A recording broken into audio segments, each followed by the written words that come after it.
Get up and get out. Get out. Get out. I have a question for you. Say Christ is Lord. Say Christ is Lord. Say it. You say Christ is Lord. Get out. Get out. Christ is Lord.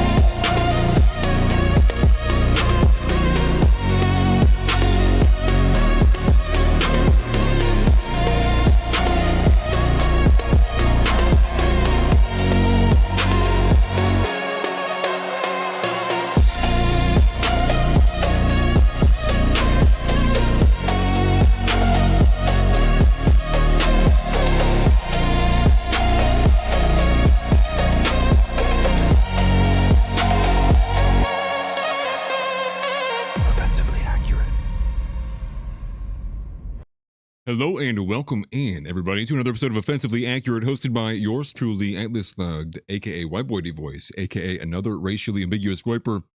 And I'm here to tell you that Jesus loves you and Christ is King.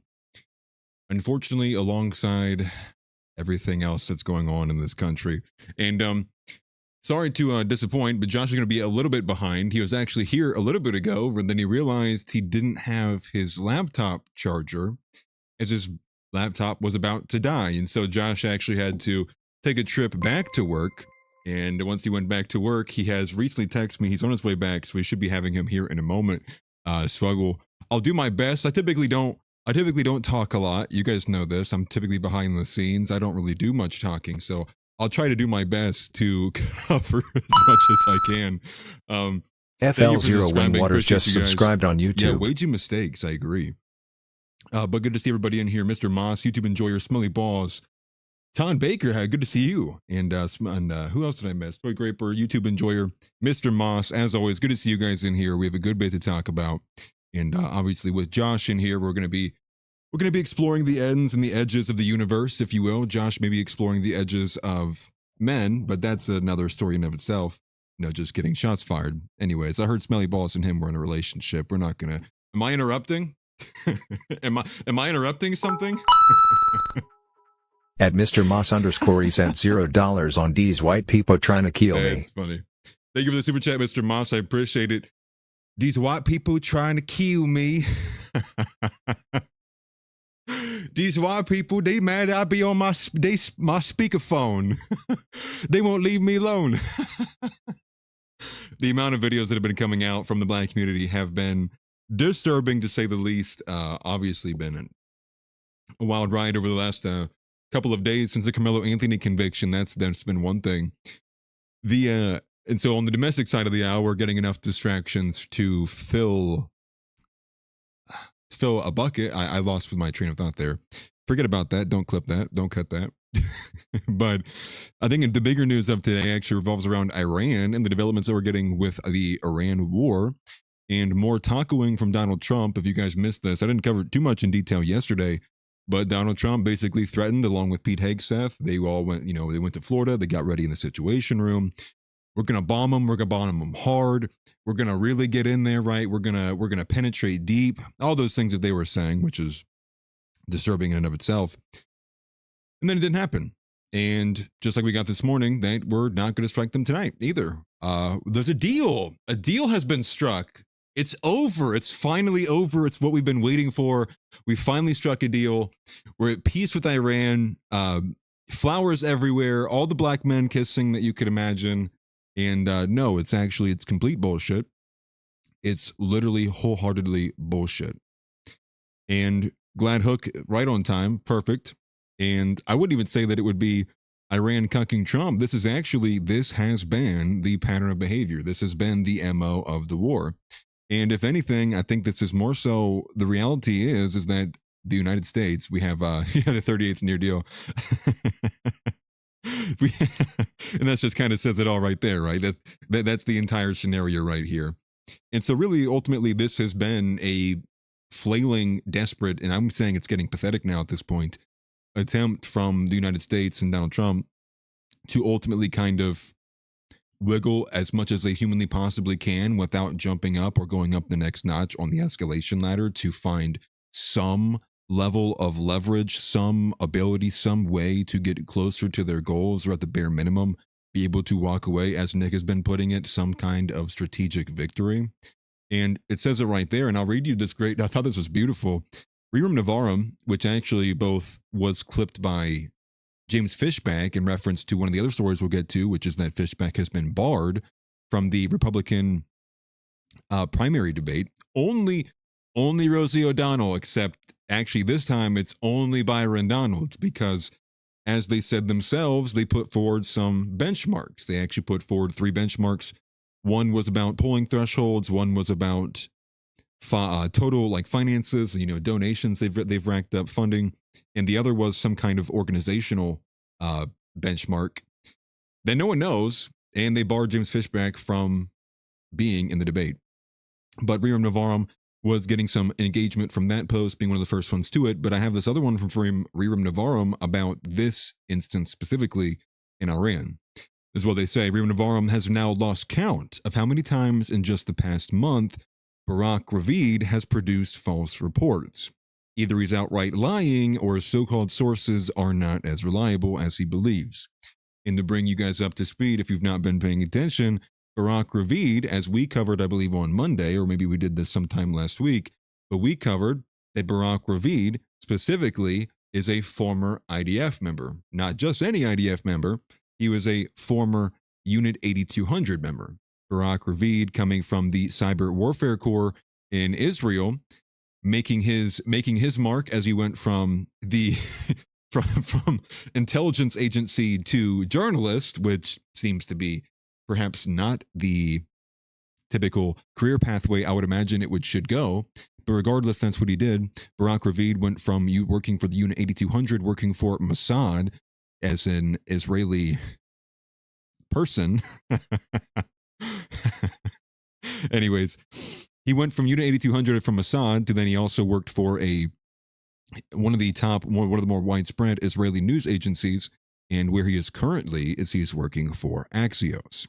Now, this is important because Barak Ravid came into everyone's kind of into the ether, really, for most people, when he published the story that was the phone call between Donald Trump and Netanyahu, the one that Donald Trump basically told Netanyahu, "You are fucking me," which is actually not the first time that he said this. But he tells him, he says, this is why people hate Israel, what you're doing right here. And obviously he's referencing the provoking from Israel towards Beirut, as well as some of their other planned threats against with their missile strikes. And what we had today, if you didn't see, Axios also reported echoing the sentiments of the deal from Donald Trump, saying, a deal has been reached from Donald Trump that supposedly, and this is what was from the Axios article, what they're reporting was inside the Axios article on Wednesday, so yesterday, which based on the time in the Middle East, it could be Tuesday or yesterday. But on Wednesday, what had supposedly happened was there were Qatari mediators. These Qatari mediators were trying to, quote unquote, narrow the gaps in what is the kind of these major separating points between Iran and the United States. There seems to be 3 major ones. The most major one of them all is the nuclear talks. And it's not even the nuclear talks, it's the United States is asking for the enriched uranium to be destroyed, whether it be on Iranian soil or it be given to someone else to monitor or destroy or dilute down. That is the big ask from the United States. Iran says, you can suck it. That has been the position for some time. I mean, and let's be honest about this. This is part of the reason why we're really not getting any headway here. So supposedly inside this Axios article published by Barak Ravid said that they had made some headway. But as Hook and many of you probably have already been aware to, what we get is actually that the Iran's foreign ministry said this: reports regarding a possible agreement are pure speculation, as nothing has been finalized. We have not reached a final agreement on a deal. Now that's coming from the Iran foreign ministry, but we also had coming from, I believe it was Fars Agency News. I always forget the way to actually correctly say that. But they also came out and said too that Iran has, that nothing is on the table for Iran, that they have not agreed to anything, period. So what you have here is it does seem to be more of this kind of pandering, more of this kind of flailing, more of this kind of rhetoric to simply control what's occurring, what is going on.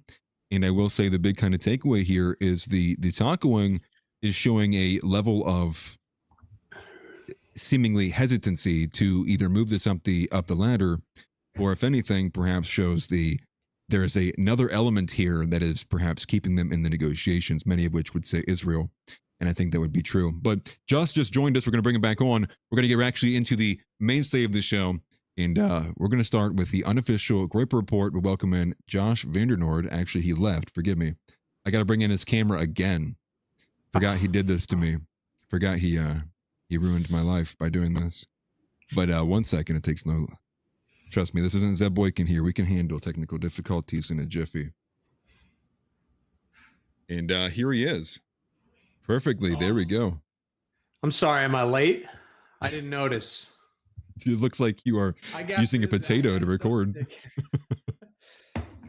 Is it bad? I'm fixing it right now. I'm changing it on my end. Whoa! What's up, everybody? Let's go. Got my water. Hey, Rabbi looking fine as hell. Man, what's going on with you? What's going on with you? Nothing much, man. I caught the beat. First off, I didn't see the thumbnail till I was in my car and watching the stream live. That's beautiful. Crazy. That's cinema. Crazy, dude. Absolute cinema. I missed the intro. I'm chubby Jared Kushner reporting for duty. The last Black Groyper reporting for duty. Happy to be here with you guys. I appreciate you being late, but I say to myself, I'm the only Black Groyper that backs into parking spaces. So happy to be with you guys. That's hilarious. Yeah. Oh, what I miss. Well, House says you're looking lean. To the last second. Heck, let's go, dude. Yeah. Love you, House. Love you too, Smelly. Although I saw you, you said L, Josh, in chat. I won't forget that. That's funny.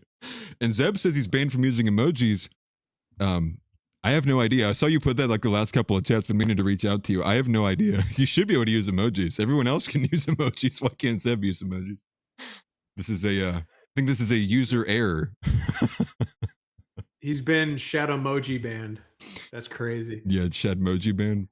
But man, we have a good bit of stuff to get into. I just covered the Iran war. If you weren't paying attention to some of the back and forth there, I was curious if you had any comments or thoughts about anything you saw today about the Iran war.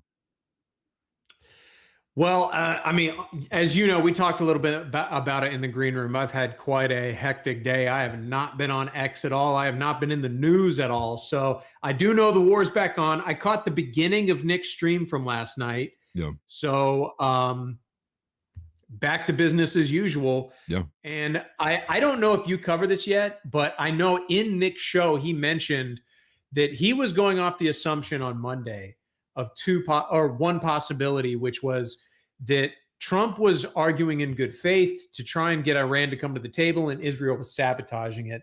Yep. There was another possibility that, like I said, I didn't finish it, so I don't know if that was Nick's conclusion, but I think it's the case where Trump is fully on board with destroying Iran. He does not want to make a deal. That's where I left the show, and that's absolutely where I stand on the issue right now. Yeah, the other possibility that Nick was bringing into the fold there was the possibility here that perhaps this phone call, this planted story, if you will, of perhaps that there's like this separation or breathing room between Donald Trump and Netanyahu is actually, that's what's being planted, like that's what's actually not true. And so what Nick was the conclusion of what he was saying there was, is this being done in an attempt, if Israel's going out of their way single-handedly to say, oh, it's just us attacking Iran, is that the U.S. is that the U.S. escaping accountability, where the U.S. is wanting Israel to destroy the energy infrastructure of Iran, but not having to be responsible for it. As in, they're planning these stories, and U.S. can be like, oh no, we didn't want to blow up the oil fields. Oh no, Israel, what are you doing? That seems to be what may be occurring here, in a way that the United States can get some more leverage inside of these negotiations without also not taking any of the blowback as being the reason why the oil fields are under attack. That was his conclusion there. The only issue to that, though, happened yesterday, which was Donald Trump just said the quiet part out loud because that was what he was intending to strike. So Fox News in the morning yesterday, they said specifically that Trump wanted to target energy infrastructure and transportation infrastructure. So the cat's kind of out of the bag there. So like if Israel were to strike the oil fields there in Iran or some kind of other energy infrastructure, how much is Iran going to even go, oh yeah, we're going to give the US the benefit of the doubt. You're totally not controlled by Israel. And you have to understand too, and I think Nick's right about this, Iran has to operate with the assumption that Israel is the United States. Like for national security purposes, they can't give these two, I mean, and just the way we've behaved in these negotiations, they can't give us the benefit of the doubt, because then if the moment we pull the wool over them, they're going to be made out to be suckers. And obviously, if you're in the business of national security, being a sucker is not in the cards for anybody who's a part of, the security of a state. So, but yeah, back to business as usual. And no deal on the table whatsoever. It's so cooked, bro. And like, so we talked about this before, radio show, Ken, I worked there, and the boot dude, I can only hope and pray that one day we get into power and have the absolute mind control over the populace that Fox News has on conservatives, dude. It's insane. They literally, like, we had a guy call in today, and I've talked about this before. My boss, the host of the show, he's been coming around on this topic. He's never going to get to full blown like Jewish diaspora, know, but he can get on board that Israel is probably not a great member of the team. You know what I mean? Maybe not an ally. Yeah, maybe they're not as helpful as I thought they were. We had people calling in, and they're like, how can you say that? We've been trying to make a deal with them this whole time. And it's like, dude, if you just paid attention, I mean, think about it. This in hindsight, it's like, I don't know how we even fell for the idea that Trump maybe wanted to find some sort of peaceable agreement. He, almost a year ago to the day, was Operation Epic Fury. Yeah. Or Midnight Hammer. Midnight Hammer, yes. Almost a year ago to the day. And they go in, and then Trump, the next day, Israel basically got us, or they attacked Iran first and got us into the conflict. And then Trump came out and said to the allegations that Israel did that, no, it was my idea. We did it. He totally carried water for them. Yeah. And it's literally like, as to what you said, why would Iran take anything we say at face value? And now, of course, with everything that's come out about how they have been escorting ships and all this talk about peace agreements was goy slop for us to appease the American people. It's like, dude, this is, I'm trying to be cool here, but it's really messed up. Okay. It's not good. Okay. I agree. And at the bare minimum, what you can say too is what you have with Israel continuing, like with Israel doing what they're doing in Lebanon, opening up essentially a second theater of war, while there's also another more major theater of war occurring not too far away inside of the same region. I think the bare minimum, what it's doing is it's adding instability overall inside of the region, which already comes with an element of like mistrust.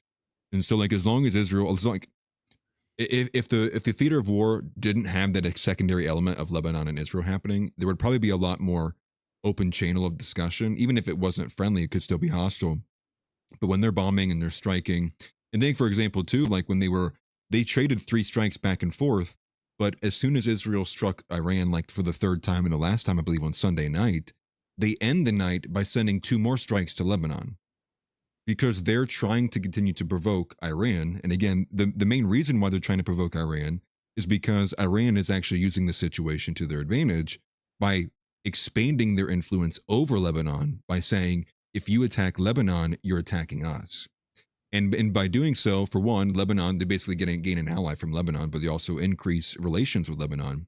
But 2, that statement to Israel is basically like, stop or else. So they have to either cede the control of Lebanon to Iran, or Israel continues doing what they're doing, and they test how much Iran's willing to not only just back up their own word, but how much is Iran willing to jeopardize the ongoing negotiations with the United States by responding heavily towards Israel? So the whole thing builds up this kind of very distrustful scenario, this very fractious kind of environment where no one really trusts anybody. And I would just say, if you were the average person, like if you've already gotten 38 near deals, now we're on 39th, I think that just automatically, to me, implies that no deal will be reached. That this is all just kind of, these are all just like statements basically being given by the government to the news agencies to just keep the peace until they decide where they're going to bomb next. What's the next move? And that's ultimately what the negotiations only have been, especially from the United States side of the aisle. It's really just been like, and they even admitted to it. I can't remember if it was Trump or Saudi who admitted to it, but they just admitted they pulled the rug, that in those final minutes, in those final negotiations, when they were still decent, was basically buying time to levy a strike against Iran, using Saudi as mediators to help buy them that time, because Iran had already kind of walked away from the US at that point. So if you were asking me, we're basically just counting out the days. It's a ticking time bomb until the United States either uses Israel to up the ante, the United States ups the ante themselves, or it gets deeper than that with two ways. One, large, like they already said in the paper, as was reported from the meeting yesterday between Witkoff, Vance, Hegseth, and Rubio and others. I think John Ratcliffe was there too. Was a large-scale, short duration operation, which to me, you could never guarantee a duration of a military operation. I think that's just an insane thing to say. So either ground invasion, or they're going to go back to more assassination strikes, see if they can kill more IRGC members, and then try to come back to the table. Which is, well, if we kill all the people we're negotiating with right now, maybe we have a better chance with negotiating with the people who are under them. So that seems to me like that's what's on the table. I don't really see a deal in any sense unfolding anytime soon. No, and that's okay. So that's something that I was actually talking about with my boss today too. Is he asked me, he goes, "How do you think this is going to end?" And I told him, I was like, "Dude, I genuinely don't know, because the fog of war, it's not even like, oh, we don't really know what's going on over there. We don't know what's going on over here. We had the wool pulled over our eyes, thinking that maybe Trump was actually pursuing a peace deal. No, that was not apparent to anyone at all. Or sorry, that what was actually going on was not apparent to anyone at all. Right. And so it's genuinely, it's like we're coming up against a serious problem here, because think about the variables.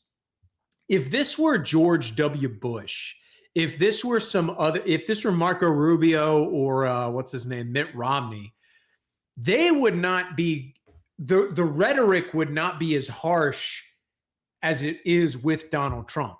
Donald Trump digs himself into holes so that he has nowhere to go but up. But the problem is we're not winning, dude. You know, he's just digging himself deeper, and the only way out is a surrender, which the deeper we go, the more weak that's going to make us look. And we can't look weak, so that means we have to continue to escalate. And one of those two things is going to give. And the truth is at this point in time, I don't see Iran surrendering. I don't see that happening. Right. Agreed. And that's the direction I see it going too. So I guess we'll kind of tell, we'll figure out when it gets closer to the weekend. I think we already kind of, just following the pattern of behavior, I think you can already just see that it has moved to a position of escalating already, or at the bare minimum, it's starting to accelerate. Because again, if we've had this pattern of behavior of we're only fighting each other on the weekends, right? Everybody go to work Monday through Friday, then I'll see you on the battlefield on, Saturday and Sunday. And then now we're getting strikes happening Monday, Tuesday, threats of strikes happening, last night, Wednesday, and then so on, and then supposedly being canceled. That, I think, at the bare minimum implies like there's an acceleration to this, because now we're kind of moving away from the original kind of behavior of what's been, underlining, the war. Hard segue though. I wanted to move on. Hold on. I want to take the temperature real quick. Yeah. You still rooting for Iran? Yes. Okay, me too. Because rooting for Iran to beat Israel, not for them to beat the first Western world. I mean, ultimately, that's the way it will come across. But yes, I'm hoping Iran can stick it out as long as they can. I genuinely, I'm like, Jesus, can you just come back, please? Like I'm a post millennial, but like, can you just do it, please? Yeah. Well, think about. I've thought about that. What if it gets so bad? Like, because I lean towards post millennialism. Yeah. What if a war just breaks out and like 90% of the world's population dies and the leftovers are so like distraught that they turn to Christianity, and that's what brings about. That's the Christendom. You know what I mean? That's the world becoming Christendom. It's like, no, not millions of people, thousands, because there aren't millions of people anymore.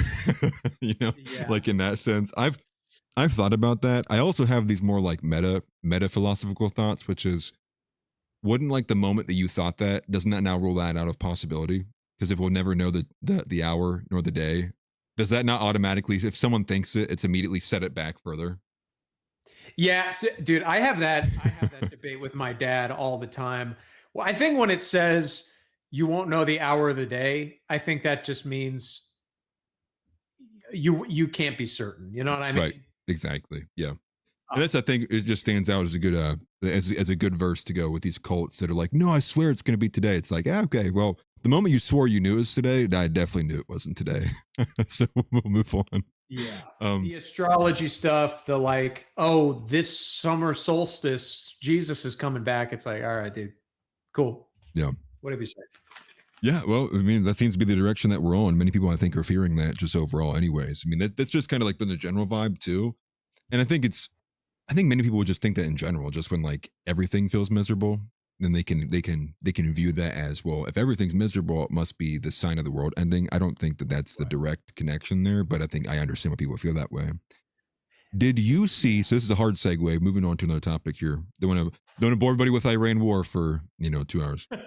But next topic, still political. Did you see James Fishback get barred from the debate along with the rest of the others? I did. And I heard you talking about it earlier. Ridiculous, bro. I mean, Thomas Massey, and you think about it, I was actually thinking about this while you were talking about it during the intro while I was in the car, is why don't they just let out a little bit of a pressure release valve? You know what I mean?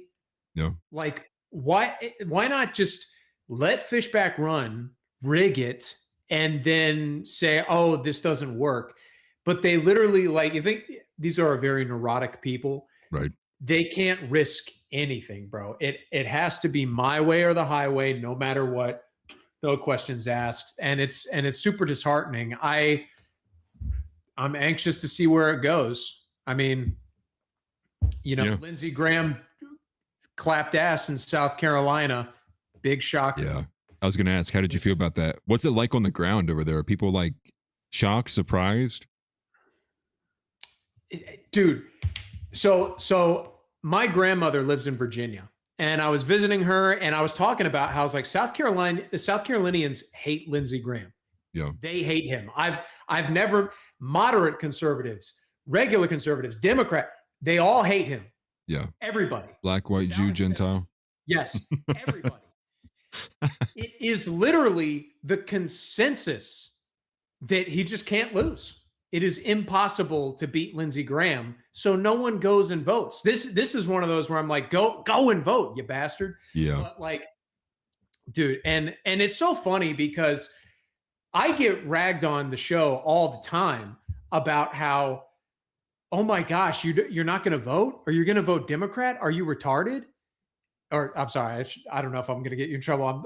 No, you can say retarded. Silly goose. Okay, are you a silly goose? Are you retarded? And it literally is like, dude, you won't go vote against Lindsey Graham because you think it's rigged. So what? And this is red state South Carolina. Yeah. What are we doing here? Well, what struck out to me is, I actually wanted to find this out. Do you know like roughly what the population of South Carolina is? I think it's 2 million. 2 million? Man, that seems low. Let me look this up. I thought so too. The reason I'm asking is because when I was looking this up, I was looking at some of the results between Mark Lynch and so 5.5 million. Less, I think it was like less than 600,000 people voted in the primary between Graham and so Graham, I believe Graham won with like 300,000 votes. Lynch had like 140,000. And then I think everybody beyond there was like 24K, 17K, 11K. And so you look at a population of 5.5 million people and you have 600,000 turnout. Like, what even is that? That's like we're not even talking less than half. We're talking an eighth, a tenth, like somewhere in between there, like barely over 10% of people and even in the state voted. Like, and so, I mean, imagine how that transfers over to the rest of these midterms, like, you know, as like enthusiastic or enthusiasm. And perhaps maybe it may be a bit different just because it was a Trump endorsement towards Lindsey Graham. Everybody kind of bailed away from the race. No one cared about it because it basically looked like a dead race to even bother with. And that, not to say Mark Lynch didn't have a chance, but perhaps that was the perception of people. And thank you, House. Yeah, 5.5 million people. And so, like, go ahead. I wanted to say this real quick. So it's crazy, like, and Zeb, maybe we could talk about this with Zeb sometime because he would have more information about this. But yeah. Part of and maybe this happens everywhere, but I know it's a big problem in South Carolina, is when you run against like an establishment candidate, Republican, Democrat, no matter the district, when they win, they bury you forever. Yeah. So, for example, I forget the guy's name, but there was a dude who ran against Lindsey Graham a couple races ago, and they literally dragged up like a drug charge he had from when he was like this is like a 50, 60-year-old man, by the way. Yeah. He drug up a cocaine charge from like his adolescence, switched it to a trafficking charge, and put him in prison for like a decade. Or like, I don't know if he served the whole time, but they put him in prison, not jail, prison. That's what Lindsey Graham does to you when you run against him and lose. So no one does it. No one risks it. Yeah. This is like the show I work on. We interview a lot of people for these local races, you know, like comptroller, agriculture, you know, these types of things. Right. And we had a race recently during the 2024 elections, and people had their, basically this dude, the incumbent candidate, you know, this is like his 5th, 6th term. He was trying to crush this other guy. And luckily the other guy won. But literally it was the same story. No one ever ran against him because when you would lose, he would come after you. Yeah. You know, to run for those. To permanently end your career. South Carolina. Yeah, you have to be like a Casey Push.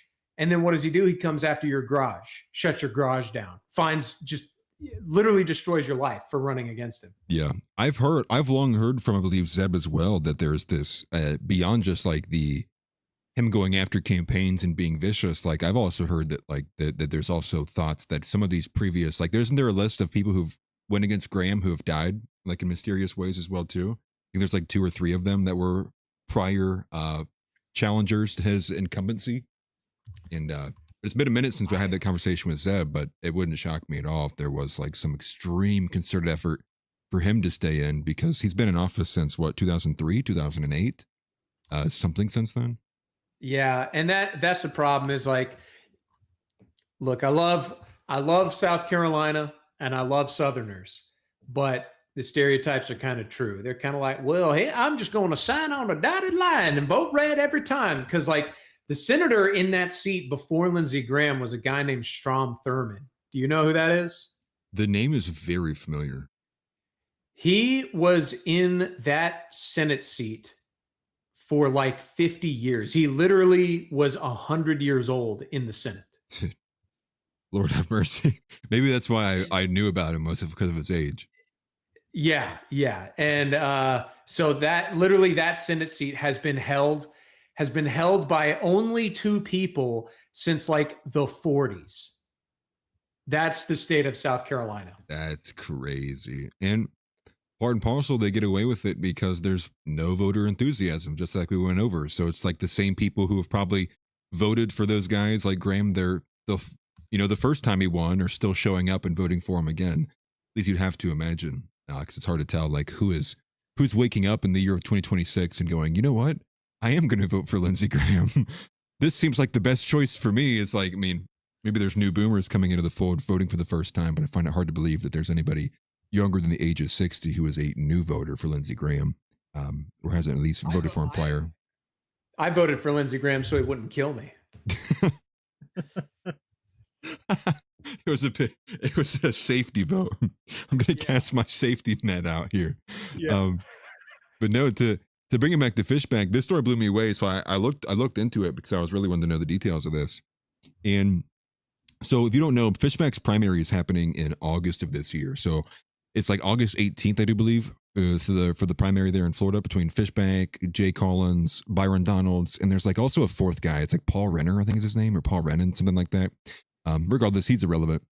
And so it was supposed to be they were going to have a debate, and there was this debate stage happening, and it's at the Republican Party of Florida's, so RPOF, Republican Party of Florida, and it's called their official Sunshine State Showdown event. So here's the crazy part, is they barred him from participating in the debate, but he's still invited as a special guest. So Fishback, I'm assuming, is still going to be going to this event. They're just not going to allow him to take part on the debate portion of it. So here's where it gets insane. So Byron Donalds was reported by them as being the sole qualifier who had all the criteria met to be a part of this debate portion. So not only are they barring James Fishback, I mean, this means Jay Collins and this Paul guy are also not allowed to be a part of this too. I haven't seen Paul, but I have seen Lieutenant Jay Collins also got a special guest invite too. So I'm assuming he will also be there with Fishback. These are the three things that they had criteria for. It was polling thresholds, fundraising totals, and organizational bookmarks. Now here's the best part. They never publicly disclose what any of that criteria was. So they have criteria, but you're not allowed to know it. And we're now just going to tell you that the only person who had it was Byron Donalds.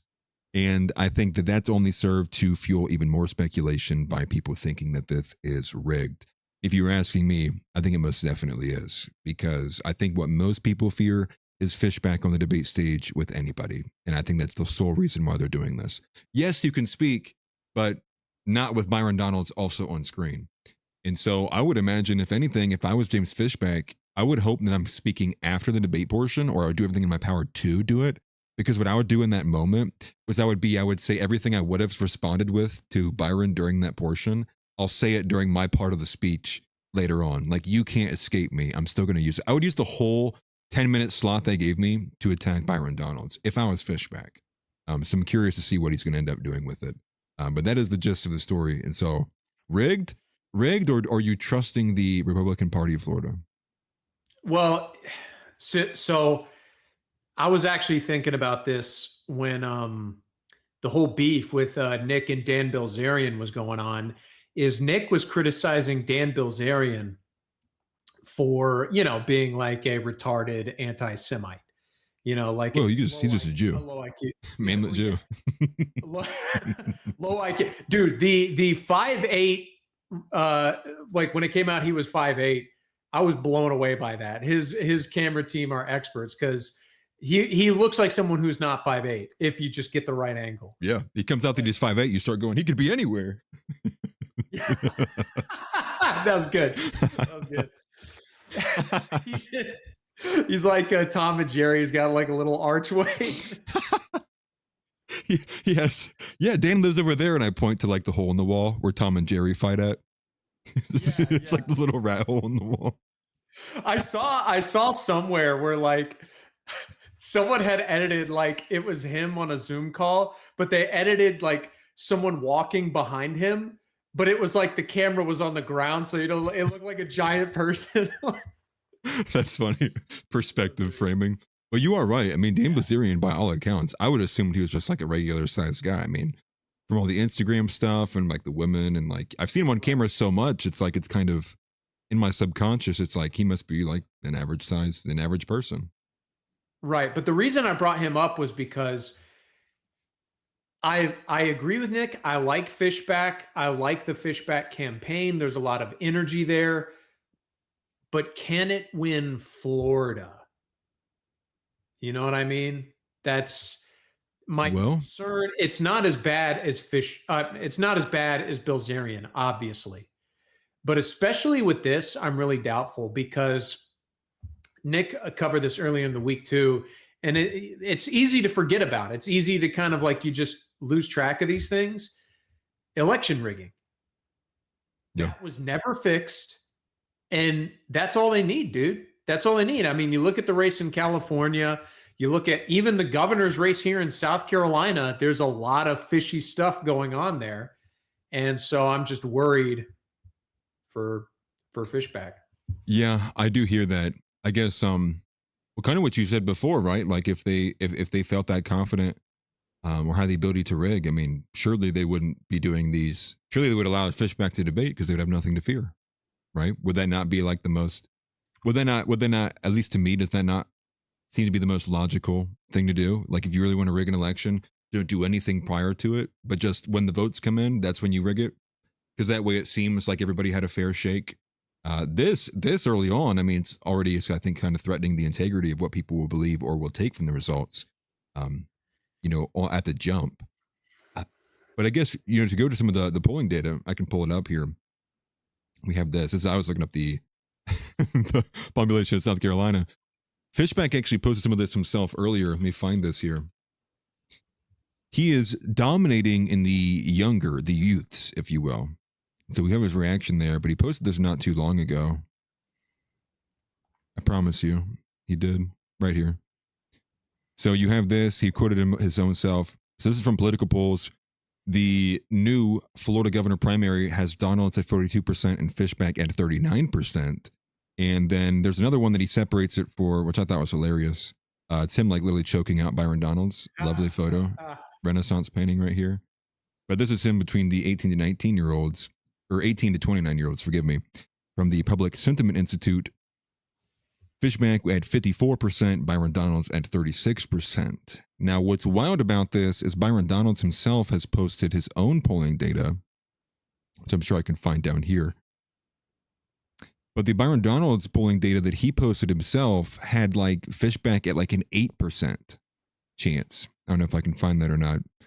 But James Fishback called him out for the fact that the poll was like a pro Donalds like polling data, polling center. So it was like in the name they were pro Donalds. So how much of what you want to make of that, taking it seriously? But I'll see if I can find this. But I'm curious, do you think that the race is this close? It's that close to a 3% race, or do you find it to be, or would you find Byron Donalds polling that he's been posting himself more accurately? Okay, well, I would say that what Byron Donalds is posting is not accurate. I would definitely say that Fishback's polling is more accurate than Byron's. I think the truth lies somewhere in the middle. I think Fishback is probably a couple points behind Byron. He's definitely the closest, but at this point in time, and I'm only going off of my instinct and just the things I've seen, and maybe it's because I'm black-pilled because of everything going on in South Carolina. I think it's lost. I think it's already over. Interesting. So you think that Fishback, no matter what, doesn't have a chance? This is the one. Here we go. Yeah. So it says, this is a poll from a pro-Donalds group. You expect us to believe it is an unbiased poll. This is from Interactive Polls. It says, there's a better photo that would be able to tell this. It says, quote, but you can see the parentheses here, by a pro-Donalds group. And this one has Byron at 54% and Fishback all the way at 8%. So I will say, there's too big of a difference there to be believable. If this was like at 28% and the other one had Fishback at like 35 or 38, I'd be like, okay, now I find it a bit more believable. But a difference in a gap that big is like somebody's got to be lying. And if this polling is the one that's further, like far out, but is also from a biased source, I'm inclined to believe that this one's the one that must be out of line, or maybe had something in its methodology that made it more biased than what it should be, just to show the crowd there. It's called Black Math Atlas. Blacks can do math? How Like, else would they whoa. build pyramids? Get your revisionist history, take your revisionist history, and go teach Carmelo Anthony. Is Egypt in Africa? Is Egypt in Africa? No, answer the question. Is Jesus? Do you know what's crazy? You know, SNEAKO didn't know that either. Real? Dude, I feel like he would. bro, it was like on his most like 1 minute podcast he does in the New York in the subway. The guy, like, he's like going in a back and forth, and the guy's like, "No, dude, Egypt's in Africa." And it's like, again, it shows you the political and intellectual level of some of your rivals, some of the other people who fulfill the political space alongside with us. And one thing to be thankful for that you can never take away is just how fat, ugly, and retarded our enemies are. Like, whenever it feels rough, just remember they are fat, ugly, and retarded, and many of them brown, and some of them gay. so we get in black code, we're losing to that. It's like, well, then, you know, and internalize that a little bit and realize who your enemies are. But I did want to cover the Fishback thing, and it is kind of funny. Before we move on, yeah, I want to hone in on the SNEAKO thing real quick. How funny is it that like less than a week ago, you and I were on Groyper Report talking about how SNEAKO, he looks like what was it, like the imperial baboon? it was a well-groomed emperor mandarin monkey. Well, yeah, he didn't look like a gorilla. He looked like a monkey with a tail and a gibbon. A gibbon, yeah. And then Nick comes out and basically says as much. I know. Wasn't that like perfect timing too? Yeah. I think I texted you about it. I was like, yo, Groyper Report fan here? Yeah, that's right. You were like unironically watching a Groyper Report or something like that, which is funny. But no, I mean, SNEAKO has just literally gotten negative or loss since going at Nick, which is the Groyper curse. And again, I've been around long enough to know you just kind of wait and see. Like, vindicated.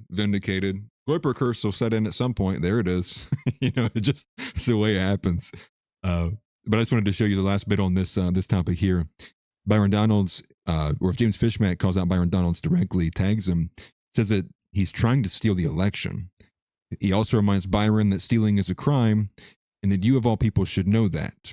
And I think he's saying that because Byron's black. He also says, you've already been arrested twice, which is also funny, but I also did not know that. And I knew he was like arrested for like being a drug dealer or doing weed or something like that.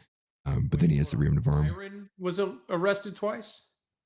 Yeah, Byron was arrested twice. That's what Fishback's saying here. I knew of the one instance where he admitted to dealing weed. I don't know if that was what I would imagine that's what one of his arrest charges came from.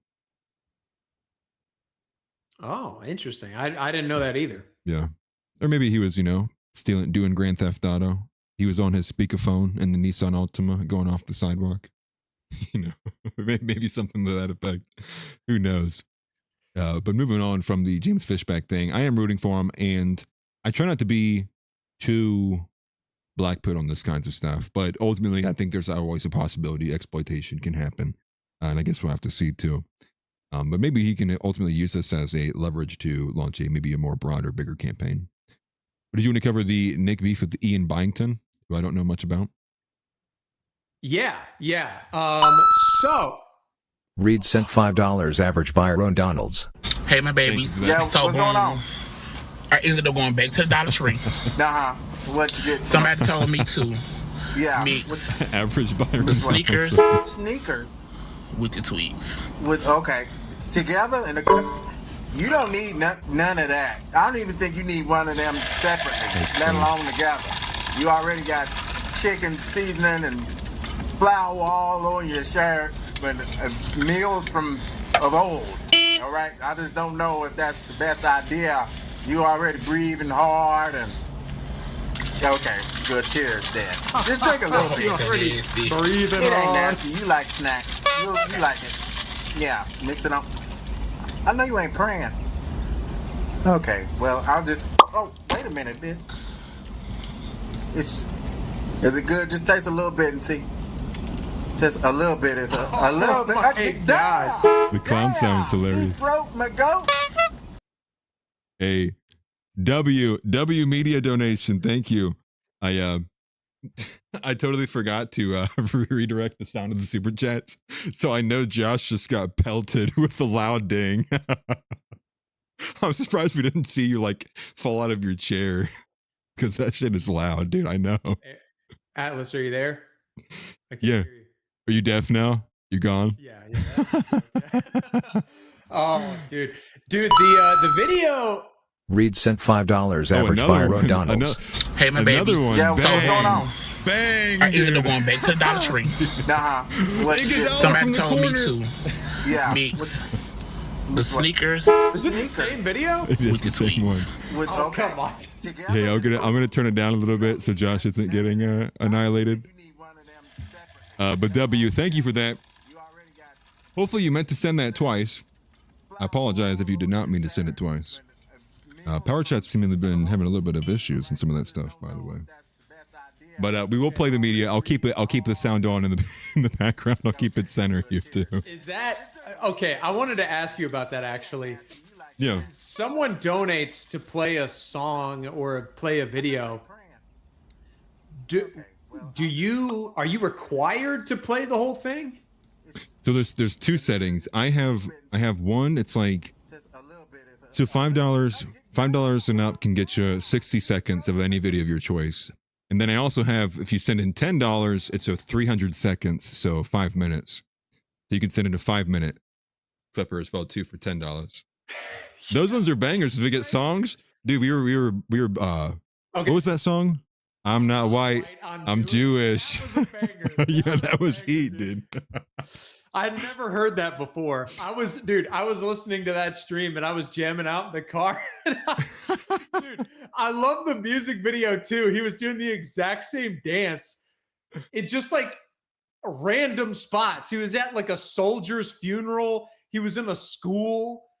It was crazy, dude. Yeah. Dude, it's what's wild is like I just couldn't believe how much better they danced than me. Like it actually like I was so insecure after I watched that. Dude, I hope you guys know, like, I ignored my wife after I ended stream, and I did the two-step in the corner over there for, like, 30 minutes. I'm like, I gotta nail this, dog. They can't have everything. No. Oh, honey, don't come in. I'm still streaming. Yeah. No. I'm just streaming on Cozy. You can't see it. Yeah. Yeah, that's what it was. That's funny. But no, I love that kind of stuff, getting down with the power chats as well too and stuff. So it's great content, and I appreciate it. Shout out to was it Reed? I think it was Reed who sent it in. W, thank you for that, man. I appreciate you very much. Lost my train of thought though. We were doing Byington, right? Nick beefing with Byington. Yeah. I thought this was something we could cover. So basically, maybe you guys have seen it. I know Atlas. We talked about this a little bit in the green room. And I remember specifically you mentioned him before, but I thought it was just kind of interesting. This guy Ian Byington, he's got like several usernames all over the place. I just know him as Ian Byington, but he's kind of blown up on TikTok recently. And actually, the first time I interacted with him was on a space that Hayden McDougall, Woman Propaganda, was hosting, that I was invited to, and I saw him there, and I like said a couple words to him, and he seems like a nice guy. Yeah, I've been enjoying his content.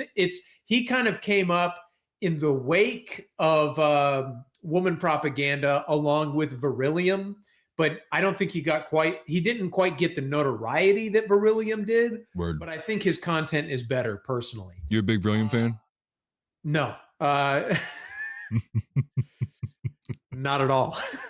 That's funny. Never did. But not trying to get you in trouble or anything. That's just my opinion. That's funny. But so I didn't have a problem with him until Hayden McDougall got slapped. And he just kind of like was a deer in the headlights. And I was like, people were clowning on Hayden for like getting slapped and walking away. And I was like, dude, I could give him the benefit of the doubt because he just got ham-handed. The Verillium, deer in the headlights. But anyway, is Ian Byington guy, Nick. So you actually told me about this in the green room, that apparently someone brought him up in the super chats from last night that I hadn't seen yet. Yeah. So maybe you can provide a little bit more context on that. But I remember from a night ago, Nick kind of made whoa, what the hell? I don't know what you're doing. I don't know either. Nick Hey, ban that Breland Hollyhand fan. Ban him. Get him. Jump him. Is there some what I missed? No, I just messed with Hippocratic because he posted it in chat. I'm assuming it was a reference towards you. Oh, okay. I don't get it. But No, I'm whatever. just messing. Anyway, Ian Byington, he made so Nick said that he had a problem with this guy. He kind of had a backhanded insinuation he had a problem with this guy. And I'm sure many of you were unsure as to why that was, but I went back a little bit and I think I found the cause. So if you want to go ahead and play the first link I sent you. The TikTok first? The TikTok first. Got it. Okay. Also, yes, everybody, the Chubby Kushner emoji is live. You can be using that now. Smelly, you bastard. I'm breaking up with you. That's crazy. So it was official. The SPLC allegedly paid $3 million to hate. Whoa. The SPLC allegedly paid $3 million to hate groups between 2014 and 2023. And this is mostly for informants, but they did pay one dude just to post content online. And he was like an organizer for the Unite the Right event. I wonder who this content creator was. You guys are posting racist shit online for free. All right. You could have been getting... Time out. I just wanted to stop you right there because now he just goes into all the information about it. That what he said right there was really the only insinuation towards Nick. And I'm sure you're all thinking the same thing that I did back when I first saw this, when that SPLC story broke, which is he referring to Nick? Hilton sent $25. Chat frozen. You gotta whip it.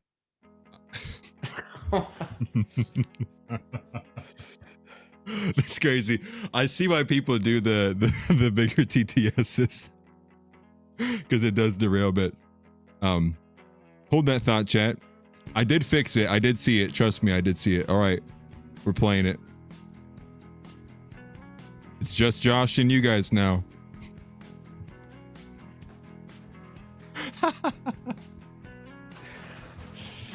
Make you hear it, though. Oh, it's my manic pixie dream girl. This is crazy, dude. I'll turn it down a little bit, though. Thank you, Hilton. W. Hilton. Is the sound level perfect? Markiplier? Is it Markiplier? It looks like it. No. Looks like Josh. Oh, this guy's singing. You're right. It does look like Markiplier. Right? That's funny. Hey, W. Hilton. Appreciate you, Hilton. But yes, you were talking about when the SPLC charges initially came out, everyone's first reaction was Nick. Yes. I'm sure y'all remember that this was like before the Dan Bilzerian stuff, everyone was jumping on Nick's back, accusing him of being the guy referred to in the SPLC story. My own dad contacted me and was like, dude, what's up with Nick? Is he an informant? Like, they were pushing the story hard. And I get that Ian didn't exactly, oh my God. Ian didn't exactly name him. But is it still too loud for you? I could turn it down more. No, I mean, it's not too loud for me. It's just like, is it coming, like, can the audience hear me? Yeah. Okay, well. Yeah, you're much louder than the music. Okay. I mean, I think at this point you get the gist of what I'm getting at. It seems like Ian made a backhand remark. I don't know if he made any other remarks towards Nick. I don't watch like all his videos religiously. Yeah. But I just thought it was interesting that you had this, and I thought like, oh, is he referring to Nick? And then Nick kind of brought it up. He's like, of course, he goes hard. He's like this fat-headed guy on TikTok, which I don't have that clip, but he basically kind of insinuated that he had a problem with this guy. And now if you play the Instagram video, you'll see the response. Interesting. So I'm curious. So this must be the Instagram response seems to be what Nick is referring to. Yeah. So Nick, the other night, he mentioned, he was talking about the Carmelo Anthony verdict. Okay. And he was talking about how people are celebrating when really this is the bare minimum.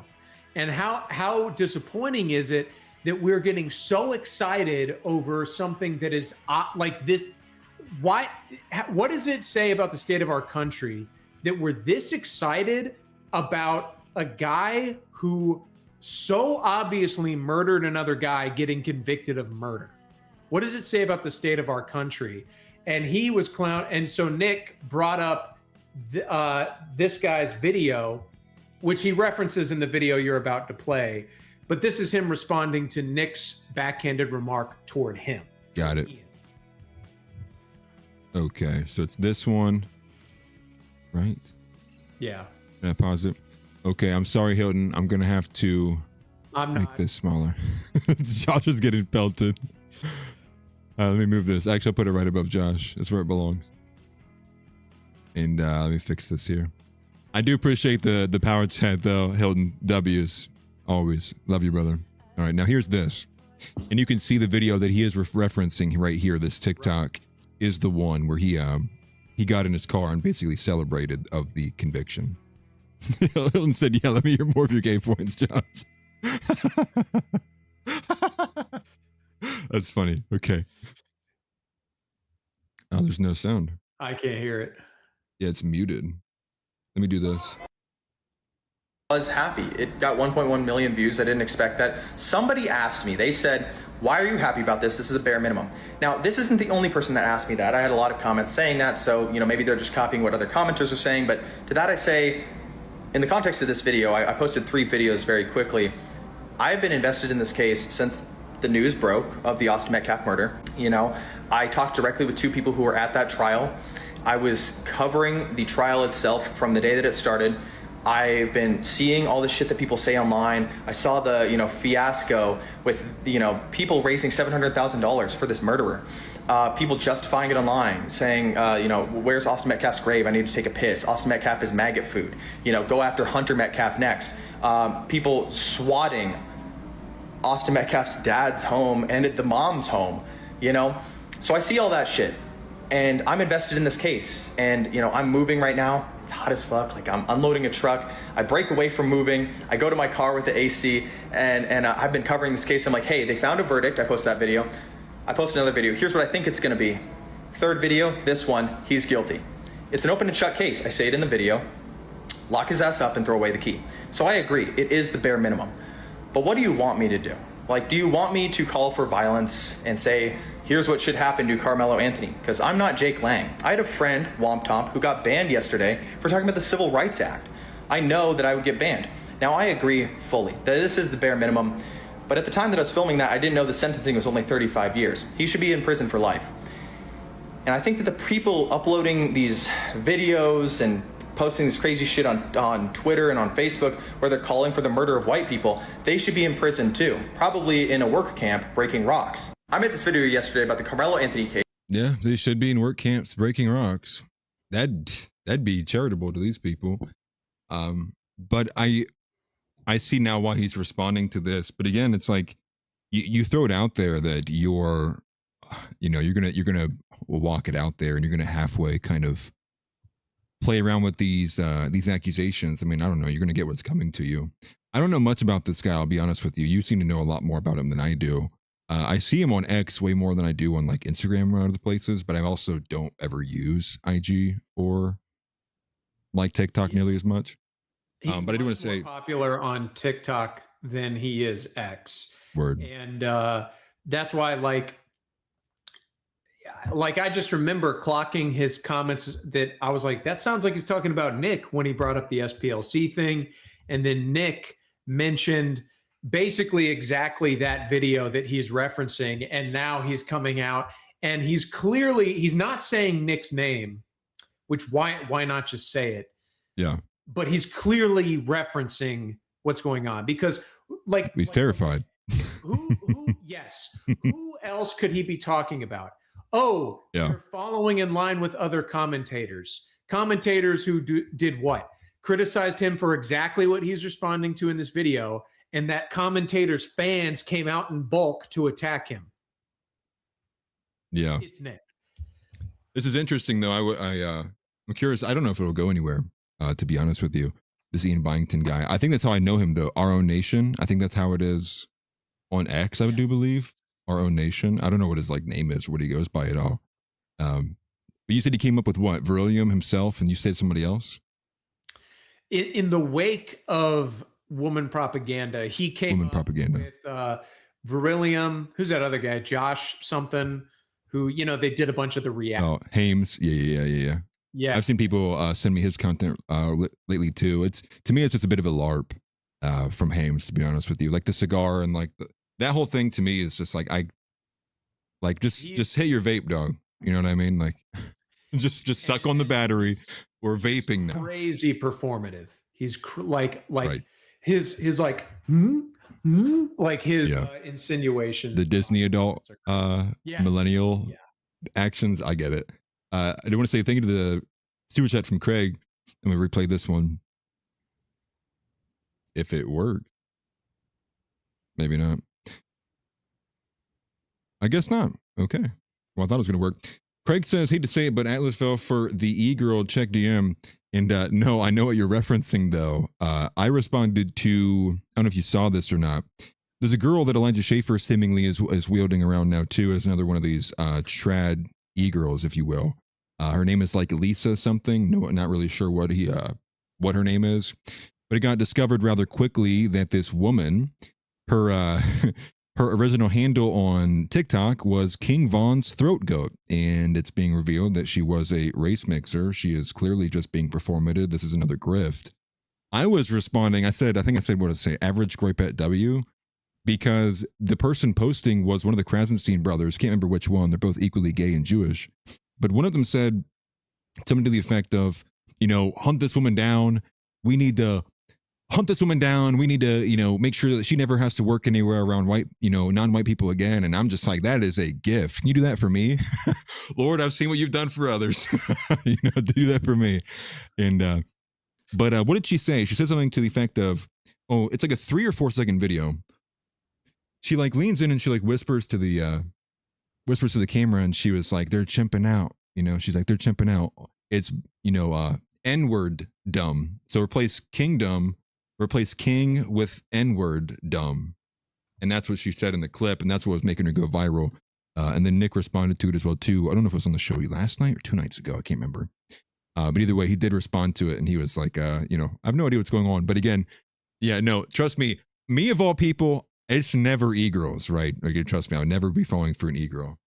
And that's the motto. Never e-girls, not even once. And I agree with Nick's take on this. Like she's disgusting.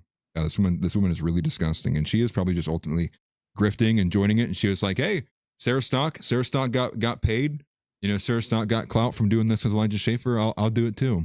And that seems to be the next edition. So I don't know if you've seen anything about this chick at all. No, I hadn't heard a single thing. The Groypet stuff. Oh man, Elijah, what are you doing? Yeah, come on, man. He's going off the rails a little bit too.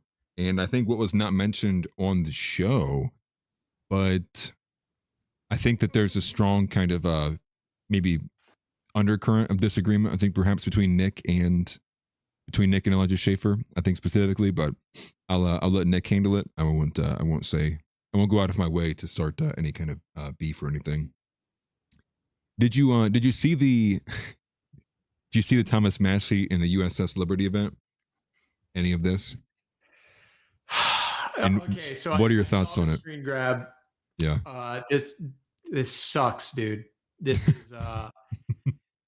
is dude. This is like. Oh, is Nick in that X space? We can go stop in live. Apparently, Beardson and Nick are in a space. Sure. You want to go stop in live, see what's going on? Yeah, let's do it. But go ahead. I don't want to interrupt your point. Yeah, I was just gonna say real quickly. This is like if your boomer dad got red pilled on a nice.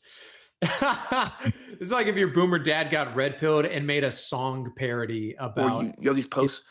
Just don't give a fuck about what people really think about you. Actually, be happy. You can hear that, Josh. Be satisfied with the money you're making, with the girl that you're with the house that you have. If you live in a trailer and you like that shit and you're having a good time, fuck it. But don't tell other guys to do that because that might not be their ambitions.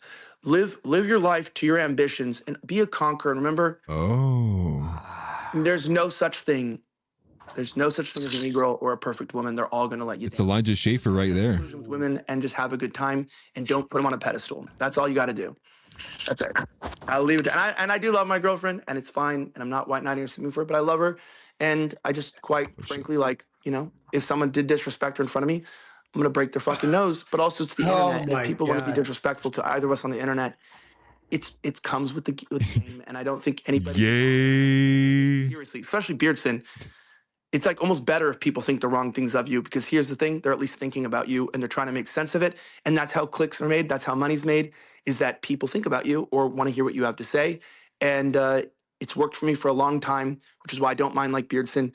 I made up the rumor that my wife was a Jew, by the way. That was a joke. And it actually caused a lot of problems throughout my life. I even told my original job that I was a gay Jew, and that's how I got it. Do what you got to do to get ahead. Do what you got to do to get ahead, and also make sure to get a lot of head. You'll be a happy man. Peace. I want to hear Beardson's response. Also, I just want to clarify, though, real quick, that, yeah, it's funny that people think that I'm fat, but it would not be all that funny if people thought I was fucking a coal burner. I just want to put that for the record out there. It's sounding like, well, I just want to make sure. Reed says chipping out there. Yeah, I'm the lawyer for Riff, so. We got to have the background music, boys.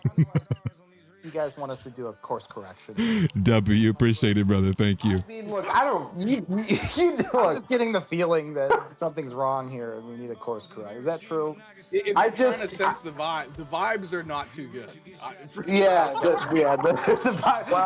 There's definitely the vibes. I mean, I just don't think they were at the beginning of the space by a lot. Yeah, I mean, I really don't think it's a good look. We just can't catch a fucking break here at Riff TV. Dude, you just need to, make him go fucking Asian. We do it to ourselves. Take him to Japan. Hold on. Japan. We will all get behind Elijah banging out some Japanese baddie, dude. All right. Well, we might have some plans. Does that not sound like Wurzelroot? Stay tuned, pal. Yeah. Okay, listen, guys. We're gonna course correct here. We'll figure it out. We got to talk about it. You know, obviously. I think we kind of heard the gist of that. I'm glad that we caught the back end of that. Shout out to who sent that in. Was that you, Craig? Appreciate you for letting me know about that. But there we go. I mean, I was actually going to hold my tongue on what was about to happen. I felt like this was the direction it was going to be going. It is him. Okay, good to know. I will follow Sith Lord. Appreciate it. I'm assuming Wurzel's regular got banned. I didn't know that. But appreciate that. I guess I'll tell you what I was getting ready to say, or what I have been privy to. And that is that Nick is extremely unhappy with Elijah's latest kind of events and handling of events and his positionings and such. And so he kind of grouped both. Oh, it's Alexander Augustine. Okay, cool. I think I already follow him. And so you have a back and forth, obviously, between the Andrew Wilson and Richard Spencer debate. But you also had around the same time frame was when I think it was Elijah went on with Chad Champion, or Elijah just called in to Chad Champion. Was that who he was on with? I do believe. And when they have this conversation, that's when Elijah Schaefer is going into like basically bragging about his sexcapades with Sarah Stock. Right? The quote was floating around was like, I got a Tradcath e-girl to like eat my ass. I mean, like, and sorry to be graphic, but this is like what Elijah was pushing. And so I got privy that Dick was not happy with that at all. And so he kind of likened it to the fact that in the overall, in the broader political system, it's like whites are under attack, but also in the smaller, more factional kind of the fight going on is there's a lot of anti-Christian rhetoric going around, or we're getting away from the message, if you will. So I kind of saw that happening, or saw that coming down the pipe if he wasn't about to like change. And again, this goes back to, I think, what people's main criticism of him has been, which is like, what was it, like a year ago? And I'm not the best follower of Elijah Schaefer, although I am privy to him, was he's been going on this Orthodox Christian journey, which is he has been promoting himself as someone who has walked away from his original life and is pushing for an Orthodox, Christian worldview. It's somebody who's trying to clean himself up. And I will say, like, none of what he's been saying or doing really recently has been speaking to that. I will say, at least from my perspective, it seems that he's not doing the best job of walking the walk, if you will. But again, who am I to judge? But I will say that is my opinion from the outside looking in. So I'm kind of curious what your thoughts are. Yeah. Okay. So the only stuff I really know about Elijah Schaffer and his escapades are, I know about the Sarah Stock situation. I know about the situation with his wife. Yeah. At least the information that had come out when all that was kind of in the news. And that sucks. The comment that you just brought up about, I made a trad Kath e-girl eat my butt. And now he's dating some coal burning hooer. What's his name? King Von. Well, I didn't know they were dating. I'm assuming, I mean, is that confirmation, or were they kind of like making a sideway mark? I mean, I'll be honest, if they're not dating, I'm assuming they're having relations. Like, even if they're not dating, I'm assuming they're having relations. You know what I mean? He just went in there and said that, like, he loves his girlfriend, which is, no, you don't, okay, dude. You know, okay, like, you're right. Yeah. And so he was like, I love my girlfriend, you know, not everyone's a gooey gumdrop lovey-dovey Christian angel. You gotta, you know, I'm not telling people to date King Von's throat goat. I'm just saying it's what makes me happy. Yeah. And like, yeah, I agree. I agree. He sounds gay too. I mean, hot take over here, but right. Yeah. No, I never heard that one before. Yeah. But to me, it's like, can you trust someone with that voice? I mean, that is something I will say. I think that also maybe ropes into the physiognomy arguments, if you will, right? The the appearance. Would you not also consider the way a voice sounds is not the appearance of the voice? Maybe not to get too philosophical. Okay. I'm trying to find this girl.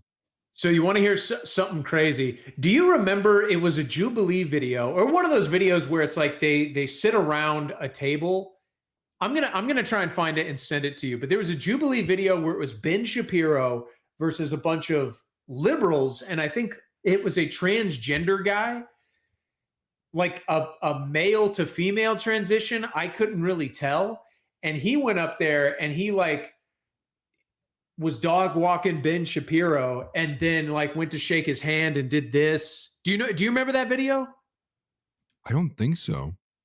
I'm going to find it and send it. I swear, before listening to the audio, I thought it was Elijah Schaffer, and it turns out it was a tranny. That's crazy. You do that. I'll try and find it. Yeah, well, this is her name. It's Isis Aldane, I'm assuming. And then her old Twitter account you can see at King Von's Throat Goat. This is brought to you by at 3:47 in the morning by Suka Groyper. So shout out to the research being done there. I would find the video. This is the video. I won't play the audio because YouTube would not like it. But this is what the video was from. What the reaction was to. And so this is her saying, they're chimping out biggerdom everywhere, but without some of the other letters there. And that's crazy. I mean, like, is this woman, all she had to do was 4 seconds of this, and now she's going to have what? She had 10K followers as of yesterday. Where's she at now? She's at 22,000 followers. Now she's a contributor at the Rift TV. And we can all thank Elijah Schaffer for bringing her into the fold. He said e-girls many times, maybe even more than once. Hey guys, it's Isis. We're live right now covering the Carmelo Anthony case on Rumble. Click the link below. Isis. Yeah. What a perfect name, too. Easy, dude. What a perfect naming. Yeah, what about her outfit displays trad? I don't know. I want nothing to do with this side of the aisle. It's a little blurry for me, but you know who she kind of reminds me of physically? Do you remember that girl? She was on a lot of those whatever podcast videos that she is a porn star and she started dating Zerka. Do you know who I'm talking about? I don't remember her name. No. You don't know that? Oh, man. No. But anyway, I try not to remember the names of women. As soon as I have an interaction with a woman, I do everything in my power to wipe the existence of any memory I have Like, even if it's like she like, woman toughs up, she pats you on the back. She's like, hey, you did a good job out there. It's like, why are you talking to me? It's like, no, I'm just kidding. But no, she has a little bit of a halfway familiar face. I guess I was thinking of maybe some like recent movie I've seen, or recent maybe TV series I've seen, some unnamed side character that I'll never be able to name. Perhaps in like some off-brand Amazon series. Discount Hollywood whore. Before we move on, though, I sent you the link. Did you get it? I sent it via text. I'm pretty sure. Nigga thinks I'm streaming off. Josh thinks I'm streaming off my phone. Is your phone not connected to your computer? Caveman? No, because I don't have a Mac. I don't have a Mac. Oh, okay. I saw what you sent me though. The Ben Shapiro versus 25 Kamala Harris voters. Yes. Go to 3507 exactly. 35 minutes and 7 seconds on the dot. 35 minutes, 7 seconds on the dot. Yes. Ked's dead. Yes, that was indeed King Von's throat goat. But not anymore. Elijah Schaefer said, give me some of that. I need it. Whatever King Von had, I want. I too chase after coal burners. Maybe he'll meet the same fate. Said 3507. Yes. You right. 07, everybody. All right, let's take a listen. Wow, okay, we're gonna take this chair. Look at that. Hey, Ben. Like a bro, my friend. All right. How's it going? Let's break open first question. So this, I remember this actually. I remember this guy. Is this who you thought was Elijah Schaefer? Is that what you were saying to me? Doesn't it look just like him? Dude, that's crazy. I'm not taking heat for those shots that just got. Dude, I swear, like, I was like, why is Elijah Schaefer defending transgenderism? That's crazy. But that is a woman. Yeah, the transgender person, yeah. Female to male. Woman? Yeah, female to male. Yo. Are you serious? You don't remember this interaction? No, I did. But, like, to me, this just screams like, because listen, I used to work at a retirement home. And we had one tranny join the job and nobody bullied them. So they invited all their friends. So it just became a haven for trannies. And it was all girls that just said they were transgender. Like they did not commit to the bit. They look like girls. Yeah. They were kind of dykey, but that was it. You know what I mean? Yeah. Well, I'll tell you what, this for whatever reason is easier to look at. I had this in my outline for yesterday. I'll put it up on screen. We won't watch it at all. But there's a new live series, it looks like, that's taking heat. It's called Paradise, but it's spelled as with a P, like a pear. And apparently it's like a big body positivity thing for women. And like, holy, like I'll save you guys because there's a lot of them in bikinis in here. But its founder has been accused of predatory behavior. And it's like they call it a community or something, but it looks like they're making a TV series out of it. Shameless content everywhere, to be honest with you, man. And you just are reminded how degenerate and like disgusting so much of this stuff is. Look at that. I know. This instantly aroused all the 3 black guys who are watching the stream right now, but please take it from me. It's just not worth it. No, don't. That's actually a terrible way to say it because I no. Don't take it from me. But just take the advice to not be with the fat woman. If my wife is listening, she's going to kill me. I will not live to see tomorrow. I will promise you this will be the last day I will be on earth if that's the case. That is funny and also gross too. But yeah, and you can see how giddy he is too, because this is what he lives for, is debating Hassan Piker fans and trannies, which is a lovely, lovely event. But no, I wanted to move on to, well, we had a couple things here. One of which I wanted to get your thoughts on this. All right. If I can pull it up. Have you seen that this has become a trend now? The pretending white people are on Carmelo Anthony's jury and then walking up and randomly hitting them. Have you seen this? I saw you react to the video of one guy doing it the other day. So apparently it's become a trend. Yes, this woman did it too. I'll play the video. Hey, bro, weren't you on motherfucking jury selection? Motherfucking bitch. Weren't you on jury selection? No, I wasn't. Yes, you was. No, I wasn't. Yes, you was. No, I wasn't. Yes, you was. No, I wasn't. Yes, the hell you was. I never been on jury selection. What? Out here, you fat fucking black bitch. Hey. Also, nobody tag my wife. I will find you before she finds me. That's crazy. On the run, dude. Ellis got a brand new passport. But I mean, this is just disturbing. And it's also, I mean, he's kind of funny too, which makes it, which kind of makes it look golden. But like, this is like, I mean, it's just more of the same. And the reactions have just been increasingly more and more and more unhinged. But just the overall kind of aftermath, I just kind of curious, like, what's your thoughts about overall the black community, the reaction, what to do, where are you with it?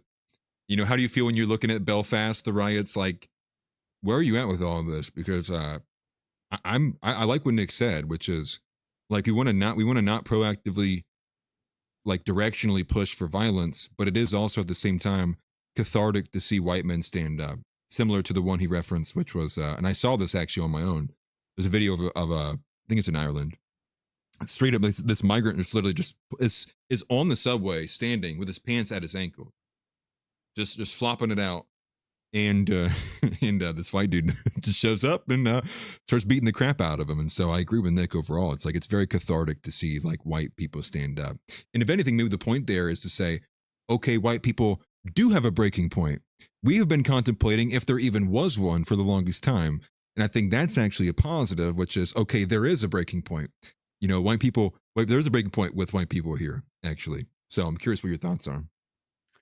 Yeah, I'm of two minds because, and Nick talked about this the other night, about how America is a little bit different from Europe. Right. Like we are actually closer to being a minority than a lot of European countries. And also our system is more totalitarian. You know what I mean? Like our system, our government is way more capable of just killing everybody, just putting it all down than like France's is, even though they do it. You know what I mean? But I would say in this case, I'm all for it, dude. I like this is something Nick talks about, and this is something Sam Hyde talks about. I actually lean more towards Sam Hyde's take on this, which is we all, every one of these guys talks about being smart. Yeah. You know, don't do the emotional thing. Don't do what feels good. Play it smart. You know, hide your power level. But something Sam Hyde also talks about is like people ask him for financial advice. And I remember I was watching a stream and someone was like, hey, I've got a job. I make $100K, but I'm not satisfied. And there's not a whole lot of upward mobility. Should I quit and start a business? And he was like, I would say batten down the hatches, reduce your spending budget to as little as you need, live well below your means to get the business started while staying at the job, and steal from them. Yes. Don't forget to steal. Yeah. Well, but literally it's like, well, I left out the part where they said the job was kind of screwing him over for something. It's like, dude, do that. Like, so for example, my Firewatch business. Yeah. I just use our company printer to print all my flyers. Like they were talking. They're going to charge you. You're going to get like a $98 charge in the mail. And an invoice. Like my logo is like, I don't know if you've ever seen it, but it's like the GTA 6 logo where it's like, the Horizon Sunset. Yeah. Yes. And I print my flyers in color. So we're running out of ink so much faster. I'm like, yo, it's crazy. So you're spiritually black is what you're saying. Yes. But this is what I'm saying. I was talking about this with my boss off the air, by the way. I was like, there's this black homeless dude that walks around near our studio and just in the town of Florence. And this dude is scary, bro. Like, you know, shirtless black, ripped shorts. And he's doing the whole like, like throwing his hands up super violently. Oh, I know that one. Around. The Ooga Booga. Literally, Okay. like this dude is a problem, and he's walking around outside elementary schools. And we were like, what do we do with this guy? And I told my boss off the air, I was like, dude, it's simple. You either go up to him directly or just get on the sidewalk a few feet ahead of him, like a good walking distance ahead of him, because nobody else is around. They're all staying away. Yeah. And drop a machete or give him a machete. Dude. He'll pick it up, and then what do? You call the police on him. That is true. And then what's he's gonna go crazy, and they're probably gonna kill him. Yeah. See, I'm more covert, right? Like I'm more inclined to take a book out of Massad's playbook. I would like get up early in the morning. I'd buy. Yeah. I'd buy a few trank darts. I'd put him to sleep. Then I'd just put him in the road. And then I'd go home. Yeah. That'd be more so how I would do it. Now we're not risking other people. Now we're just risking a fender. Perhaps a blown tire. You know. And now it's like less material damage going on here. But it is something to deal with, and I'm glad I don't live in the city anymore, because dealing with stuff like that constantly, whereas for one, as me as an adult, it's just one thing. But having to think about like with the stroller, and like you see these videos of like these black dudes who, like, I don't know if you saw this one. It's a black dude attacked a white woman walking down the street, and he punches her in the back of the head. But after he punches her in the back of the head, he puts a 9mm into the stroller and fires, like I think it's like 2 or 3 rounds directly under the child. And that one's kind of stuck with me, which is like, I know that like I would, no matter how much Jesus Christ might whisper into my ear, I will not be able to hold myself in a situation like that. And that would, to me, was just kind of just like, it sealed it, which was like, we have to get out of here. Like, we have to go. Not living around this anymore. Not even going to take the chance. I'm not going to sit here and be the next face of the news of like, you know, racist guy, whatever. Like, I was done with that. But you see this kind of, Wait a minute. Go ahead. Was that, because I remember that story. Was that in Columbus? I don't know if it was in Columbus actually, but a lot's been happening in Columbus recently. Between the graduation. So school's out, mind you. So school's out now. We're in the halfway through June, or close to being halfway through June. And there was like, what was it? There's multiple events that happened in the last month or so. We had one was like a bunch of different graduation ceremonies happening at the same time. And that resulted in people getting shot.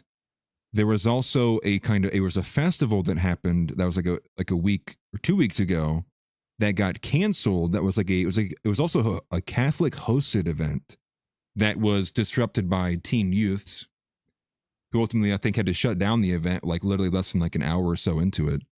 And so yeah, there's been a bunch of them. I've ultimately like quit paying attention to Columbus because I'm just more so just glad I'm out of it.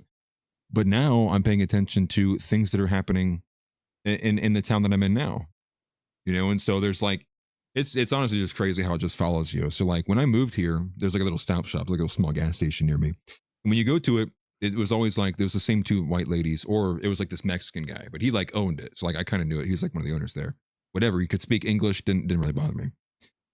And then I think this happened maybe 2 months ago. One of the white ladies is still there, but now there's 5 other guys in there wearing turbans, and I've not seen the Mexican dude since. So it's already furthering itself out. So like for me, moving like 35 minutes away wasn't good enough. Now I have to go even further, right? Now I'm not thinking that right now because it's just like one stop shop, but it's already happened. You can see it. I'm seeing people replaced. I'm seeing the gas station workers being replaced. All of a sudden, Dairy Queen opened not too long ago because it's the seasonal time for it again. Where are the white women? Like, what is going on? So to me, I'm kind of paying attention to stuff like that. But overall, that's kind of the answer, obviously, was like, you want to stay away. Because again, what do you do in a situation like that, right? I mean, you have to act. That's your child. Yeah, my advice, it kind of in line with my previous advice, is make life, and don't do it with hate in your heart. do it as like a mission, as it like think of it like as a military imperative. Make life harder for these people too. You know what I mean? We don't have to, because ignoring them actually helps them. So, like for example, I lived a couple of years ago when I was still in Boone, North Carolina. I had illegal immigrants living in my apartment building. It was like 2 apartments on top of like a strip mall businesses, and they were up at all hours of the night blasting cholo music. And I filed an it is what it is. I wish I had my cholo fit on. I called the 411, filed a noise complaint. They showed up one time and then immediately left, and then they turned the music back on. So every night after that, what I would do is, I don't know if this is swatting, but statute of limitations is up. I would call and say, oh my gosh, my neighbors are fighting and one of them has a knife, and then the cops would show up and deal with it. And that's foolproof. Yeah. Now they have to. For this Mexican guy that's gone, and you might want to check and make sure they didn't eat him or something. They probably did. But call what do they call it? Like Health and Human Resources. Call like the random inspectors that restaurants get. Call them and just say you saw like a rat in their kitchen. That would work too. Yeah, some of those level ones. Because, dude, a restaurant owned by 4 Arab dudes in turbans. Yeah. In the middle, by all accounts, like in a white suburb. You know, like we're... Josh is a poor super. That's funny. That's funny. I'm trying to get my money up so my schemes can go national, dude. That's hilarious. I'm glad you can see the chat, by the way. Hopefully it's it's clear enough for you. Well, I guess I would say too, like on this, which is that's kind of been my position as well. And I said this yesterday too. I do believe I said yesterday, which is like remove whatever tolerance you have left for the way that these people behave. Get rid of it. You know, when the 5'1" Indian woman who cuts you in line tries doing it at Walmart, you should grab her by her face and throw her through the candy aisle and tell her, try that in a small town. Like that should be the response here. Obviously not being physical, but like not tolerating this stuff. Same thing with like people who are on the speaker, you know, they be on the speakerphone. Like tell them like, dude, are you not a civilian? Are you not a civil human being? Turn that shit off. You know, being the person who's got the confidence who can step up and say that, right? Knowing that the white lady over there is probably going to be like, you racist. And then you tell her to shut the fuck up too. Like that's gotta be what we're doing here. A lot more of this pronounced like intolerance. Because I think ultimately you let it, you go straight. You need to be all elements of it too. And you need to be defending of your own property and rights too on top of that.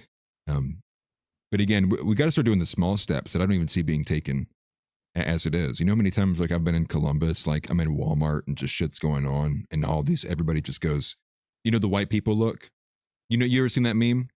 How whites look at each other when one of them is doing something. It's like, how about instead of like looking at each other, you look at each other and then you nod and you go, hey, this is America. We don't do this here. That should be the response. And make them uncomfortable. That should be make them uncomfortable. You want to be on your speakerphone? Okay, we're going to make you uncomfortable. You want to cut in line because you think you're deserving because of some random fucking thing of slavery that never happened to you? Okay, we're going to tell you how it is actually. That's got to be the response. That's like the first step of a response. It's like a vocalized intolerance towards low IQ, low class behavior, third worldism. Now, I know that the conversation's largely really been around like black people, like black Americans specifically, but that's like the top of the heap. There's also like all the layers underneath it, which is like the Somalian shit, the Haitian shit, and everything else underneath that, right? Sudanese, depending on if you're in Belfast. And it gets worse from there, right? Which is crazy to think because like you can notice a difference between black Americans. Like black Americans be on a speakerphone and are fighting in the theater, but like they're also not covered in feces like the Sudanese are who are 2 aisles over. You know, and it's like there's levels to this of like how degenerate and how filthy some of these people want to behave. And let's just be honest, Nick said it best too, like they behave like animals. Quite frankly, they literally do behave like animals. Many of them do. So we need to not tolerate it. Maybe because something I thought about was like, how do you have a concealed like self-defense mechanism on you? You know what I mean? Because like if it's a gun, there's so many ways they can screw you with that. If it's a knife, same thing. But pepper spray is fairly. That's okay, right? Like I don't know if people have been arrested. Depends. Because in Columbus, there's many places that won't let you in if you have pepper spray. I'm surprised that people haven't thought of this before. Because I looked into this. You remember those like web shooter toys that like the Spider-Man web shooter toys from like the early 2000s? Yeah. Something like that, but smaller, that just has like a one shot of pepper spray. You know You what just I mean? keep it tucked in your sleeve. And then when you need it, you whip your arm. Just like a watch. And you just like, if someone gets in your face, you just. I mean, if I'm going to Columbus, dude, I'm either taking the 380 or the 9. Like one of them's coming with me, dude. Like, you know what I mean? Like I'm well past pepper spray at this point. Like I'm going to tell you guys, many of you guys have already heard this, but like I have been jumped at in Target. We're talking inside of Target. I have been jumped. I have been jumped walking outside of Planet Fitness. I've also been chased down at a gas station. I've also had someone try running me over in an alleyway off between 13th and 14th. None of these people white, by the way. And I could go down the line. I don't want to get too personal. Some of these instances happen at places that I've still may go. Like I have been in it. And what's funny is Hook says we need new ideas. Like I'm sorry to tell you, but I am telling you it's like what felt like the singular white man who was telling blacks to get the hell away from them. I'm telling you this as someone who lived in an urban area and saw whites do nothing. I saw white people just sit there and take it. So that is why I'm saying like to take the first step. You know, I was willing to be the whack-a-mole, right? The one guy who's in the room, the one guy in Planet Fitness who's not just going to walk on his hands and knees because a black guy said, I want that bench. And that's what started it, by the way. I said, dude, go fuck off. I laughed at him. And that made him really mad. And think about that. You know, I literally lifted for like an hour and 10 minutes or so. And I leave and walk out to Planet Fitness. The guy literally takes his iPhone, hits me in the neck. I'm like, I don't even know what to do. So I just run to my car because I know my gun's in my car. And that's what I did. Like and it's two of them too. The one was the only one that was hitting me. Run to the car, grab the gun, put it in their face. It stopped. So. Wait. You ran up to the car and put the gun in the guy's face? Yeah. Well, I put it up in the air actually. I racked it and I brandished it because I'm getting beaten with an iPhone. Like it's like an iPhone or an Android. It was like a brick or something, like repeatedly hitting me in the back of the neck and on my shoulder. You know, that's my wife. My shoulder was like rough for a hot minute after that because it was bruised up a little bit. Yeah. But I mean, that was me in the jungle. And you know what? Here's the best part. It was in a major area. I'm talking about in a parking lot that had like maybe 100 cars in it. I'm not the only person in the parking lot. Do you think anybody even was concerned at all? Not a single person. You have white girls with their headphones. I remember this specifically because I'm like, my adrenaline was pumping like crazy. Skinny ass white girl with her headphones on her phone, walking down towards Planet Fitness, just going in the gym. And I'm like sitting there going like, did I almost just die? Like, I'm like, so this is the crazy part. So I didn't even know how to act after that happened. That was maybe the most serious case that ever happened to me. And so I ended up just driving from Planet Fitness to a gas station that was like down the road because I was like, ooh.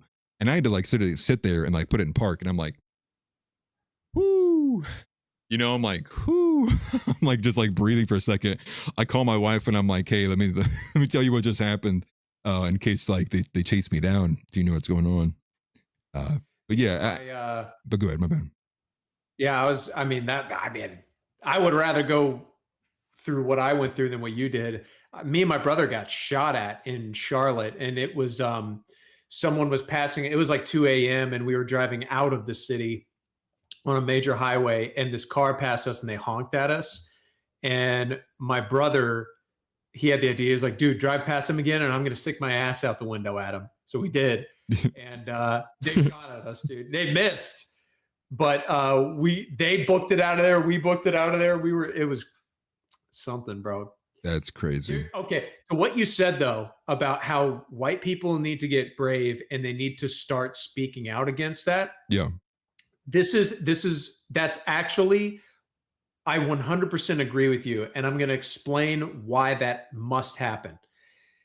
And I'm not saying this to be funny. I'm saying this like analytically, like how a doctor would explain to you that you have a disease. Yeah. You do have to think of these people like you would a bear in the wild.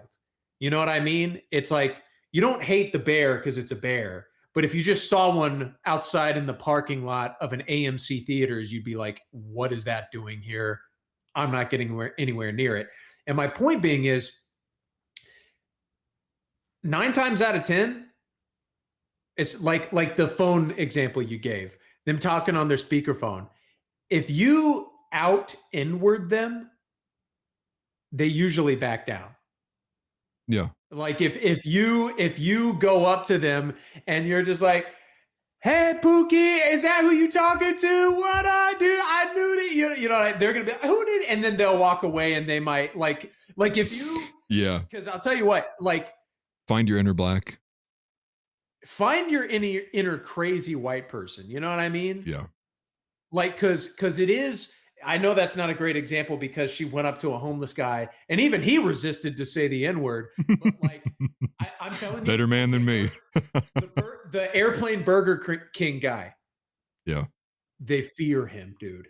They fear him. Yeah. Think about this. Just wear the crown. Just walk around town with the Burger King crown. No.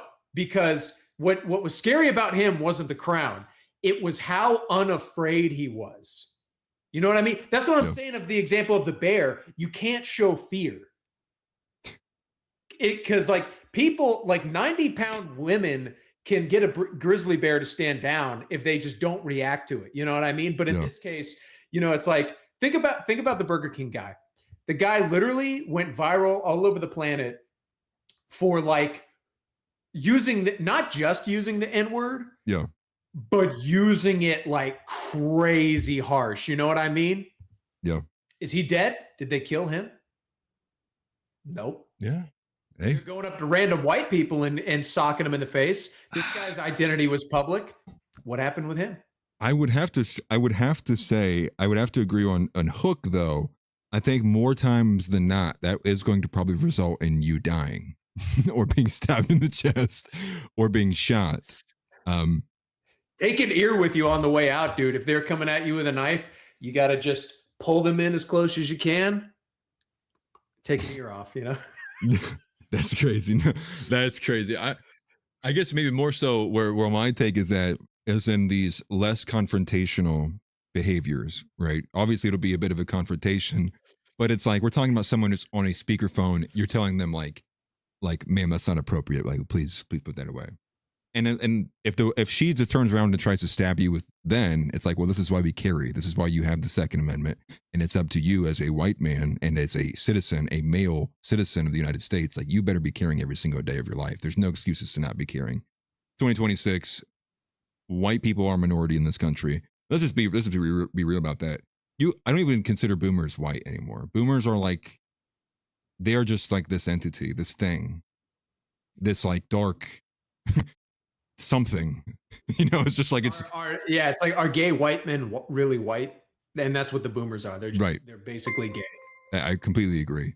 Smelly Ball sent one membership. I appreciate that. Looked like it went to Merely Reed. W. Appreciate that. Thank you. Double salute. Yeah, double salute to that. Huge W to Smelly. Appreciate that, man.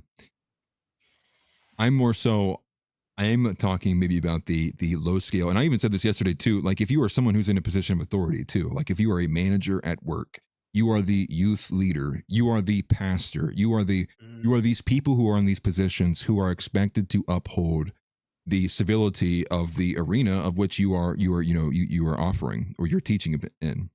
And I'm more so thinking of those people because I had somebody get a hold of me about how they were, and this is a personal example, so I'm going to refrain from telling who they were.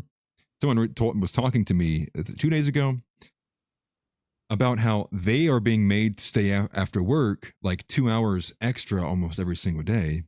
But at the same time, there's another fat black woman who does nothing and is lazy, and they basically just ignore her. Like, so she sits in the AC, like in the chair, and the manager's too terrified to say anything to her. but then they turn around and they're like, all these whites will listen to me, and then that's the situation. So that's, to me, like that's a first step of intolerance, right? And we're not even doing that. It's because you have all these cucked ass white dudes who are too afraid of being called racist or losing their job. Like, it's like, we're in a fight for our survival. Like, who cares about losing the job anymore? Like, there's things matter on this planet that's not your job. Like, you can handle it. The job market's rough. Like, figure it out. You need to stand on something more than like, oh, don't come for me. That's what you get most often from a lot of these people. It's like, well, I don't want to do anything that's going to threaten my job or this. And to be fair, there's an extent of that you need to be able to provide for your family. But providing for your family ultimately cucks your descendants, because by not doing anything and by not saying anything, you have allowed and tolerated something that will be much worse many years after you're gone. So that's what I would say too. And also, I think people should also, maybe this is also an element of that, which is if you are feeling that you are too terrified of anything you may do, may put you out of a job, I would say you need to be putting yourself in a position that that's not the case. Develop a skill, have a secondary, have a plan B. And I would also say too, like, I find it, I've never, what's a good way to say this? I don't understand people's dependence on the jobs like that. And maybe that's because I've always been in an arena where like I can just maneuver. I've always made it happen. Like, like when I had to work, I was working at an insurance marketplace, an international marketplace, by the way, taking and dealing with calls from people in Canada, while also doing Uber Eats, while also doing YouTube. So like, to me, it's like, I don't care about people who want to say that. To me, it's just like, you're just too lazy to figure it out. So like, I don't want to hear that. And if you are somebody who's roped up in like 14 different mortgages and like 10 different car payments of trucks, like, I don't feel bad for you there either. I think Caleb Hammer is spot on some of that stuff too. Like, why did you buy the Ford F-150 2025? You pay what a month? Holy, like, I don't feel bad for anybody in those situations at all. You did it to yourself. Be accountable for that. But I would say, like, if you are in a position and you don't fear for your job, you need to be doing everything in your power to lay down the law and keep things civil and not tolerate this kind of behavior. And so I don't know if any of those people who are in chat, I'm sure some of you are, but it is increasing our intolerance, making people uncomfortable. I wanted to move over to a bit of a white pill, though, and we can end on a bit of a white pill, because I saw one of your final additions into the outline we have here that's shared together. But also, I want to make mention of the fact that Austin Metcalf's father, did you see this? What is he up to now? He called Carmelo a watermelon felon. He snapped on stream. Did you see this? Yeah. Oh, bro, I was dying. All right. I mean, all I've heard from this guy for the past year is cringe boomer slop. So yeah, there's a bit of a longer clip here, but I have the shorter one of him just saying it. And from what I understand, is he basically probably seeing everybody posting how much they want to dig up his son, who's dead, and stab him again, probably would garner this reaction. But here he is. Y'all can let me make something racist up so y'all can go viral. I got a new name for Mello, okay? Because he was such this little boy y'all were trying to portray. How about watermelon felon? How's that one strike? He went scorched earth. No survivors. And I saw somebody said Metcalf's dad did it right. He was like, oh no, I'm so race cucked. I'm so race cucked. They went in court. He's like, F you N-words. It's like, is that how you play it? Let's go, dude. Which I just wanted to put that out there. A bit of a white pill, I will say. I know he filed for appeal, but I'm pretty confident it won't make any difference. He filed for appeal, and he also put there that despite them getting another $630,000 of money, he's too poor for his own counsel, requesting for a taxpayer public attorney. There you go. Yep. I do want to say this though. Now, maybe this is cruel, but there's something to think about here. It's a bit of a white pill, not for Carmelo, but think about this. He's 17 years old, maybe 18 years old now, and he's going to prison. Yeah. He might get a pity year where the brothers are like, hey man, that's effed up what them white folks did to you, man. Yeah. But once that wears off, his farts are going to sound like this. That's what's coming for Carmelo. That's what's coming for Mello. I kind of had I thought about that too. And there's a part of me that also thought, I also didn't know that he went boomer mode, which is crazy. But there's a part of me that also thought that perhaps with that though, they like unite around him, right? Like what if they actually, he's like becomes an icon to them inside prison. Like I can also see that. And we're going to see like, 5 to 10 years from now, we're going to see like Carmelo Anthony king. He's king of a Texas jail. He's getting all the ramen. He's got a TV. He's playing PS3. They were able to sneak it into the prison there. Now I know, but here's the thing. I'm telling you, it a pity year that might last for a while, but the memory of that will settle. You know what I mean? Yeah. It will. 17 years is a long time. True. And you see, it's kind of funny. They're portraying him as like, look at this wholesome Chungus black kid. Here's him with his girlfriend. He honestly, in some of those pictures now, obviously we know better, but he does come across like not a gangsta, not thug. You know what I mean? Right. He's not gonna last, dude. He's not gonna last 17 years. Right. And he's 5'8". He's 5'8". Which was a part of the reason why they were making all the arguments that Austin Metcalf's hands should be treated as deadly weapons, because he was like so much more physically imposing. It's like, dude, I don't know what makes me irritated by black people more, their behavior or what comes out of their mouth. It's kind of a dead heat for me there. But no, I wanted to end on a white pill, because I saw you added this whale fall trailer here at the bottom of the outline, and so I wanted to I'll let you give a preamble to it. I've not seen it, so I'm curious. I'll let you inform the audience here. So I put this. I'll spoil it a little. I don't want to give too much of a preamble because it would kind of be an oxymoronic thing, which you'll get in a second. I actually put this in there to clown on it. So interesting. This is not a movie I would recommend. I put it in just because. Is this the one where the guy has to get out, escape the whale? Yes. Oh, dude, it looks so bad. Bro, it looks so bad. Trailer. I didn't see the whole thing. I think I just saw a short clip on X. You'll see why, but go ahead and play it. Oh man. Okay. Let me get this pulled up here. And it's just crazy, bro. Every once an hour the power chat stop. You could literally put a timer on this bit. So I think I might start and like do some math on it so I can just time it. So the power chat never has to get fixed. That's crazy, dude. Who be doing this?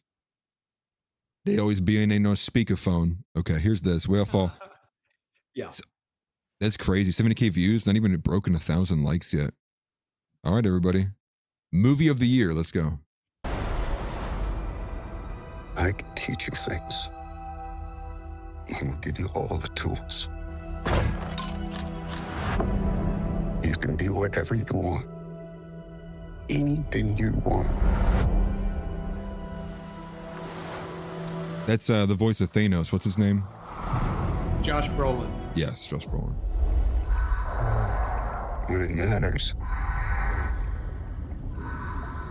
and you'll know what to do.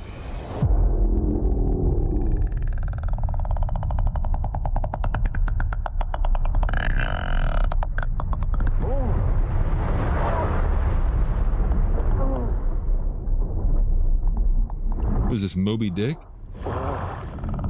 Worse. It's Jonah Hill.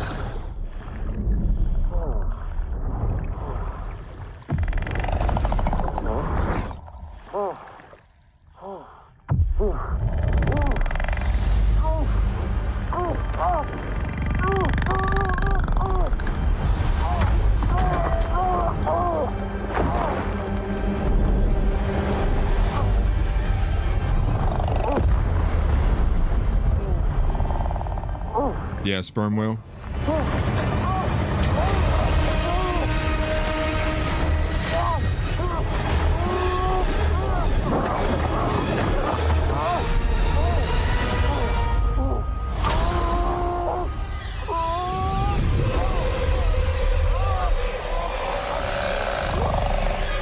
I hate that sound.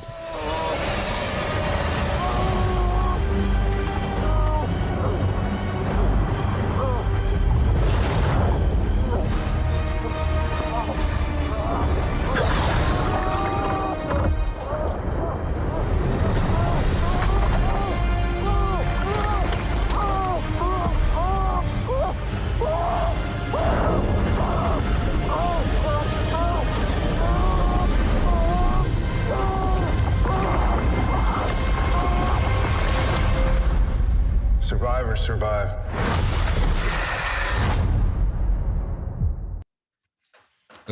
Dude. Okay. Brother, Brother, all right. That's nasty, dude. So Ugh. it was kind of a cool scene, you know, like a guy, the sperm whale is chasing a squid, a guy gets caught in the mix and he accidentally gets eaten, right? Yeah. What else is there to see? I've seen the entire movie now. Right? Like, I'm assuming he gets out.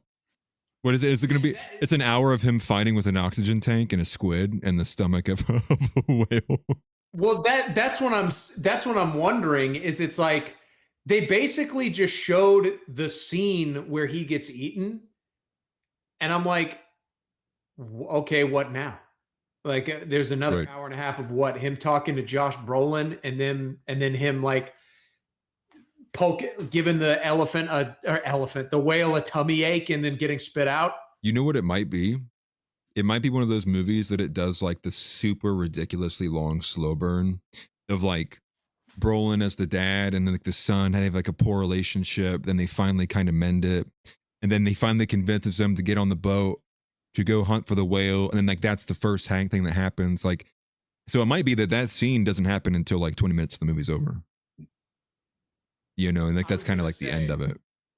I bet what's going to happen is this. It's going to be like a 20-minute preamble leading up to him going in the water with him and Josh Brolin, and maybe they have a rocky relationship, or maybe he's at Josh Brolin, his dad's funeral, and then he gets eaten by the whale, and then the whole rest of the movie is just going to be flashbacks to him and his relationship with his dad, Josh Brolin. Yeah. Which you will and then it'll be broken up by now the squid, it gave me a scratch on the side of my face, and I've gotta reach my pocket knife in my ankle, but I'm in its guts and it's really tight and I can't move. Yeah. It's gonna be and then it'll be like the pocket knife. The pocket knife triggers a memory.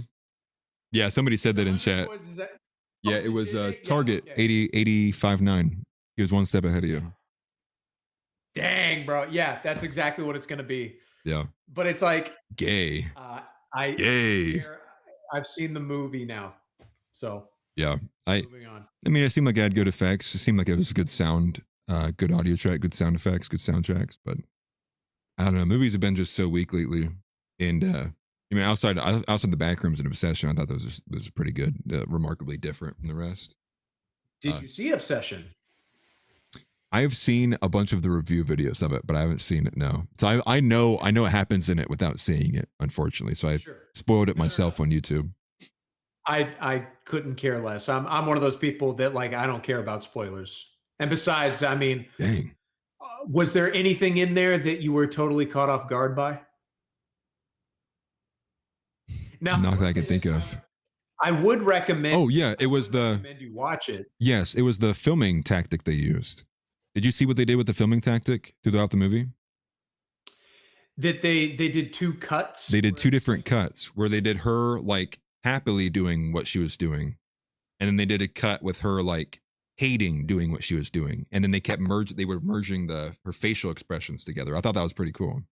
Yeah, it's like the scene from American Psycho where Willem Dafoe as detective goes to interview Patrick Bateman, and they did 3 takes: one where he was sure he was innocent, one where he was on the fence, and one where he was sure he was guilty. And they cut different parts from each take into the final trailer or the final version, which that's awesome. Pretty cool. I do so because you're big on the woman question. I do want you to watch the movie at some point. Okay. When you do, get back to me, because there's a debate going on about this movie. Did she like him before he made the wish? And I want to get your take on that. No. I definitely don't think that she did at all. I mean, I think that it would kind of, I think if that she liked him, there'd be a whole different kind of dynamic going on, where the dynamic would be that perhaps it would be like in the sense of where she would be like, I'll get him like flowers or something. The demon's like, no, buy him a new car. You know, like that would be, to me, I feel like that would be the dynamic where it'd be like, it'd be more of like telling her to splurge more or go deeper, go further. But this was more of like a back and forth, right? Like the splitting and the, Yes, but what I would say is this: is it's like I'm not talking about like did she like him in the context of the movie, because the movie is written by people and they can make up whatever they want. I'm saying like you do have to watch the beginning of the movie to get the full context. Okay. So I want to get your take on, did she like him? Because I'll kind of give a little preamble here, but like everyone's like, oh, I think she did. Oh, I think she didn't. But if a guy, like if if you had a son and he was in high school and he came to you and he was like, Dad, I had an interaction with this girl. Does she like me or not? Yeah. I'll be honest. If it were you and if it were me, we would instantly know. And the answer is no. Word. Okay. So I need to watch this then. Yeah, it is. It is good. What makes it good is the performances. Thank you, Mr. Moss. He said she hated her dad. Her nickname was Freaky. She was sleeping with the guy's friend. What was she? A thought. A thought. Yeah. THOT. And W to Mr. Moss. I appreciate you, man. Thank you for the super chat. But no, I mean, I should watch it. I mean, the majority of what I've seen has been YouTuber talking over scenes with no audio. So I'm just like seeing like the visuals of stuff. I don't even know whose videos I watched. I just look for the big yellow text. Yeah. Obsession review, 8 things you missed, right? Like that's what I'm looking at and watching. It's so funny because like the girl, you know, the portrayal of her is, it's like, you know, it's like a cucked beta male obsessing over the worst girl imaginable, dude. It's like you're losing sleep over a demon. This, I mean, you know, accurate. How accurate is that movie, dude? Like that was I mean, what's great is like it's accurate. Like the thing is, it's like the movie's kind of on point in its regards of what it was suggesting with all of its like the character selection. I thought was actually really, really accurate. And shout out to Curry Barker too. Again, I'll say to anybody who's not seen his original content on YouTube, you have to go see. And Mr. Moss says that is what the movie is actually about. LOL. So I'm gonna have to go see it then. And Mr. Moss did see it. He was the one that said that it was pretty solid. I was gonna turn it back over to you, Josh. Anything else that you wanted to talk about that we didn't cover? Well, I imagine you got to get going. I know we're at the 2-hour mark. I'm just switching over to Kick. Oh, okay. I was kind of curious. What is the based black woman? That's in the notes. Oh yeah. This is a bit of a longer video. It's like 3 or 4 minutes long. Okay. Well, it's not that. Yeah, it's not that long. Yeah. So this woman caught me off guard. I saw the video earlier today on X, and I'm not even joking you. She references the Curse of Ham. She says she's a Christian woman. It's a black woman, and she goes back to Deuteronomy and even puts it on screen and says, she's like, I am, like, she's so taken aback, and I'll just let her say it. I want to explain the video. We'll just watch it. It's this one from Wall Street Apes, but it's this chick right here. It's our fault. Completely embarrassed. You niggas are some of the most vile, inhumane species that have ever graced the earth. For days, I've watched black people jump around like monkeys, act a belligerent fool, act a whole entire nut over a decision that somebody chose to do. And now, y'all are out here harming innocent white people in the name of Carmelo Anthony. I can fix her, someone said. Again, as I said before, I am a Christian woman. And I know that the Lord don't make mistakes, but I just know that he has to look at the nigga population and know that he definitely made a big... She can stay. She's cool with me. Since I'm on the road with keeping it real about you, she's invited to the let's cookout. Keep it real. Y'all with this nigga mentality mindset. She's invited to the ball. You mean that's the white version? That's good, dude. That's funny. You niggas have been violating God. Y'all have been violating She's invited to the ball. Y'all have been so disrespectful to the word She's of invited to the God potluck. so bad that he put a curse on us. He said that your kids and your kids' kids and their kids are going See what to I'm feel the saying? effects of your disrespectfulness. And it's so crazy because to this very day, y'all still continue to defy God. Get her a white card. Certified dub pass. Bottom of the totem pole. No other race is responsible for why we are here. Same behavior that's happening now was the same behavior that happened back then, and because of that, Don't let Elijah crack. reaping what we sow behind it. We put our own self in bondage. We put our own selves in captivity. All because of our stupidity. It's all because of the bad behavior. What do we say? We know when a person has learned their lesson through changed behavior, and the behavior is still the same. We have not learned nothing. Because we have learned nothing, we are continuing to rot as a nation of people. That is why I'm so grateful that God has separated me from the majority of you niggas. And I know a lot of y'all don't like when I use the term nigga. But you have to understand that this is a subset of black people. It's not all of us. It is a subset of us that displays this animalistic behavior that make y'all think that we as a people, that we all act like that and we don't. And I hate to say it, but until the mindset of black people change, this Carmelo Anthony case is going to be a... Smelly says, you know she's back in cake. Black kids Come will on. continue to die. While this Back case in is what? closed, Cake. the headlines will still continue. We are always the usual suspects and common denominators in everything. And until that That's changes, crazy. we're going to expect... Her white tongue speaks truth. Y'all not going to change the problem, and it's just going to be a continual cycle. So let's just be prepared to see more Carmelo Anthonys in the future. Y'all be blessed. This woman is very smart, and the All data... I'm waiting. I know why she's wearing a turtleneck. She's like the guy on Fox News who got caught wearing a mask, dude. It's those like photorealistic skin masks. Yeah. From Mission Impossible. Wait, so you're saying that's actually Lily Gaddis? That wasn't a black woman? Yo, she got in touch with Drewski's makeup artist. That's what happened. We're sending shots back, dude. And I will say, dude, she is more articulate than Candace Owens. That's still kind of impressive. That's a good dude. I didn't even think of that. And I love she put up, maybe it was actually the guy who edited it, but hey, Black Queens Forever, Snow Bunnies Never. I'll give her credit for putting up the Bible reference. That is so funny, dude. That was a W. That's how you know she's probably a little bit more roped into what's going on than the most. And I mean that's going to be the next level of debate, right? I think if we're treating this, if it is treated incrementally, I think that's where like the normie debate goes, right? Where the normies are at, which is it really all of them, or is it just a subset of them? You know, now we've moved past black people do behave this way. Black people are tribalist. Black people are definitely super racist towards whites. Now the question is, how many of them are? So now you see how we're walking ourselves down the aisle with this.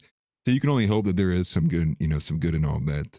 And so, shout out to that woman. That probably is going to put a burner on her Facebook profile for the next couple of days. So, she's not invited to the cookout now, actually. They're going to call her Aunt Tom. Aunt Tom, Aunt Tina. Aunt Tina. I don't know if there's a female version of it, to be honest with you. Do you buy the ham curse thing? I will be honest with you. I think that Corey Mahler's explanation of it makes the most sense. I haven't heard his. What was it? Briefly. Way too robust for me to levy out in a meaningful way. I'll check it out then.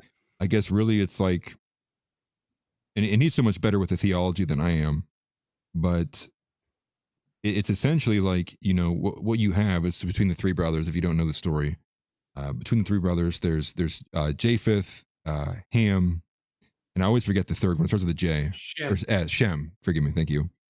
And so the story is right, Ham walks in on Noah, when it was considered unclean. I don't know if he was using the bathroom or she was bathing or something to that effect. He was drunk. He was drunk. And he was naked. And naked.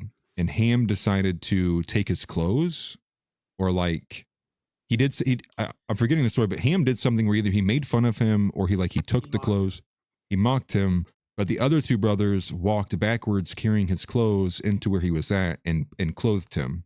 So Ham was cursed, and not even really just Ham, but Ham and his descendants, more so his descendants were cursed than Ham himself. And then Shem and Japheth were both blessed. And so to give you maybe a summary is essentially that what you have here is that two tribes of the sons of man were blessed and one tribe was cursed. Now, I can't remember some of the more specifics of where he kind of connects it to maybe more modern historical data, which he can do and he has done. But it's basically like, I believe it's I forget the differences, but one is like white people, like Europe, right? One of this is like Europe. Then one of it, I do believe, is like, I don't know if it's Asia is the secondary categorization, like Asians, or the eastern side. And then it's like you have the southern side. So it's like the three tribes. It's like you have Africa, America, Asia, forgive me, Europe, Africa, Asia. That's like the three tribes. And so, I mean, and the lady's kind of spot on there. Like if you were to match it with some of this, if you were to wanting to look for proof and you were to look at black people and go, well, is the Ham, the curse of Ham still in existence? And I know it's pretty heavily debated among Christian circles, but that's kind of a Wikipedia perhaps summary of what that position is. And that part of the reason of the curse, or what the result of the curse is, these people are basically limited. Their capacity for knowledge is limited. Their ability to be better than is like limited. And I think there's more specifics to the case, or to the curse, forgive me, that makes sense when you compare it like line by line to black people. You know what? That actually makes a lot of sense. I always, because as you know, I ascribe to theistic evolution. So my explanation for it was simply, it is evolution. Yeah. That life started in Africa, or human life started in Africa, and the conditions, it is a very rich country, or rich continent in terms of natural resources, to where harsher climates reward things like preparation. The kind of so basically innovation is required for survival in places like Europe, especially thousands of years ago when it was much colder, when the winters were much harsher and the summers were much harder, you know what I mean? And so the smarter people survived, and that, they bred with each other, and over many, many, many generations, you get higher IQ people in Asians. And I've heard that with like it's the harvest, right? That's not because they call it the harvest theory, that's what the preparation you're talking about, which was essentially that because for these people to survive and have food, well, they'd have to grow crops. Well, in order to grow crops, you'd have to actually schedule out, prepare, and plan for when you plant the seeds to when you harvest them. And so that goes into like also like the what Joel Wubben proposes too, which is like the cultural diet thing. Like different diets have over long periods of time also would expand and would also lead into genetic changes, such as like, pescatarian diets compared to more well-rounded diets with like different vegetables and nutrients inside of them. Which again, these are things that I haven't like paid attention to for a hot minute, but They should be debated a bit further. We should see them like actually like debate. We need to set up some more NAV DMC stuff because we need to have a stream where we talk like theology, philosophy, you know, that kind of stuff. Because I'll be honest, I kind of like I'm more, that was my obsession growing up more than politics. You know what I mean? I basically just get all my opinions from Nick. I'm like woman propaganda. That's funny. Yeah, you and Pine Sat both. Me and Pine Sat both. What was I going to say about that though? I was going to say something about, like Mansa Musa, for example. I know we're going off on a bit of a tangent here, but you know, Mansa Musa, richest man in the world, you know, crashed the like economy of a place with inflation because he brought so much gold over. I read a little bit about that and watched a video about it recently. Apparently, that's not true. Obviously. Okay. And B, the gold that they brought over, there is zero evidence of mines in Africa, especially where he came from during that time. Like there's no evidence of mines whatsoever, or mining operations. Yeah. And apparently, like one of the main appetites of Africa, which led to European exploration down here, is in areas like that in West Africa. Literally, you could find just chunks of solid gold nuggets in riverbeds, just on the ground. Total, like stuff that you would have to dig like a mile underground for in Europe. Yeah, is just lying on the ground in Africa. So that's where they got their gold from. Crazy. And apparently they looted the money.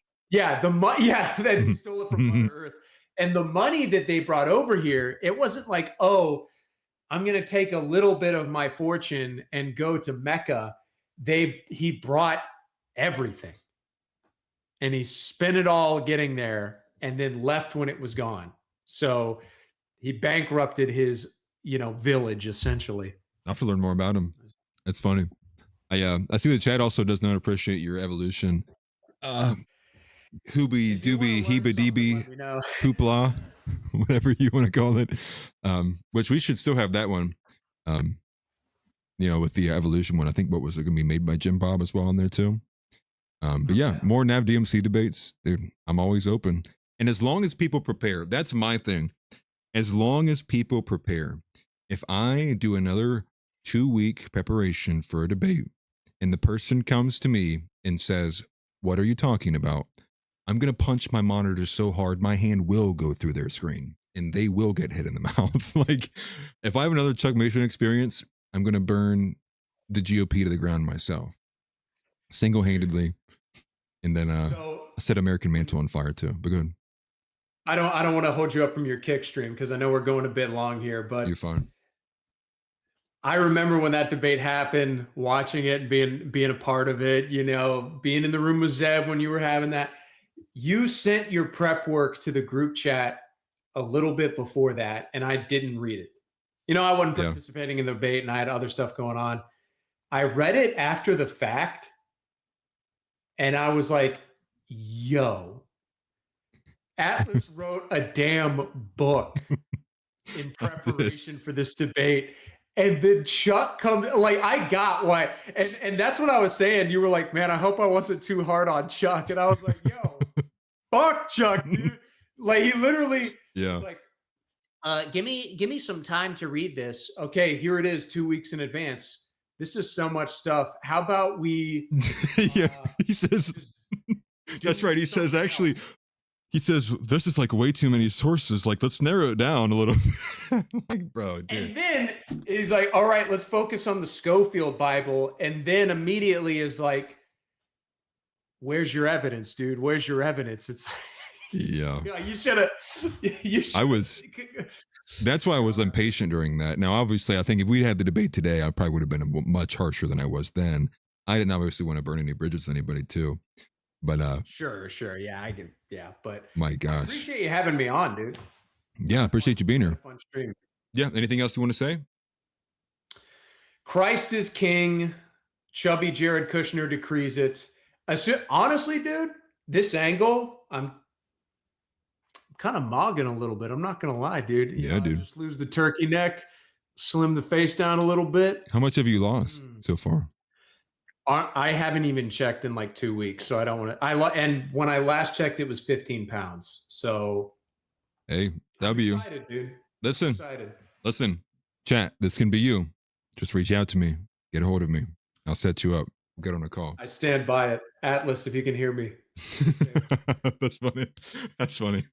But I appreciate you coming on, man. Glad to have you. And any expectation on starting content soon, or still worried about the Firewatch business? I don't want to make any promises. If it were up to me, I'd be doing it all at once. But there's only so many hours in a day, and I'm human. I have to sleep. I have to. So if I get my first client, that will really help. And you know, I've told you in the green room some of the stuff I've had to deal with. Yeah. So be praying for me, guys. Seriously, it's a pain in the ass, and I just get one roadblock after another. So keep your boy in prayers. But hey, I came to conquer Myrtle Beach, and I won't leave without it. That's funny. But yeah, man, I appreciate you being here. I was gonna say I'd put links in the description, but then they would go and there would be nothing there. So I almost did, but then I did. We'll get around. You don't even use X either. So I'm like, what even do I send people to? But no. Okay, I'm so sorry. You good? But before I go, I don't know if you noticed or if anyone noticed, but I privated my X account because when I was like talking with people about the Firewatch business, they were like, "Oh, I looked you up and found you on X," and I was like, "Okay, gotta chill out with that." That's funny because it's probably connected to your phone number too. You'd be like, "You should follow Josh VanderNord," and they click on your first post. Is these? Yeah. Why is he Jewish? Is he Jewish? That's funny. But no, I appreciate you being a part of this and coming on. And we got to do this more often. This is the unofficial Groyper report. But we did this because you're not going to be here this weekend, correct? That's right. Happy birthday, Dad, is the big 6-0. I'm going to be celebrating that. Yes, sir. W to your father. Happy birthday to your father. And yeah, for everybody else who wants to stick around, I'm going to be streaming on Kick. It'll take me just a couple minutes to switch everything over to get it all set up on Kick. And on Kick, I'm going to let you guys decide, but my thought process so far is to just continue what we were doing. We'll watch the part 2 of the America First versus MAGA and see if it gets any better than from part 1. But if you guys want me to radically do something different, we definitely can. But I'll catch you guys here in just a couple of minutes over on Kick. Make sure you stay up to date with everything else as well. And make sure you just smash the like button if you've not already. Subscribe if you have not already. And I will see you guys on the other side.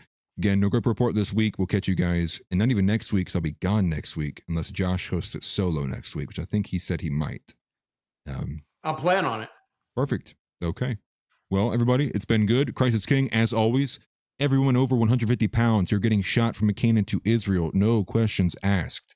And for every woman between 100 and 150 pounds, this is your 90-day notice to lose the weight, or you too will be shot from Canaan. See you guys next time. But for everybody else who wants to stick around, I'll be on Kick. At Atlas Thugged, right there on Kick. It's the new wave. It's where all the cool kids are doing. And yeah. See you guys next time. Get up and get out. Get out. Get out. I have a question for you. Say Christ is Lord. Say Christ is Lord. Say it. You say Christ is Lord. Get out.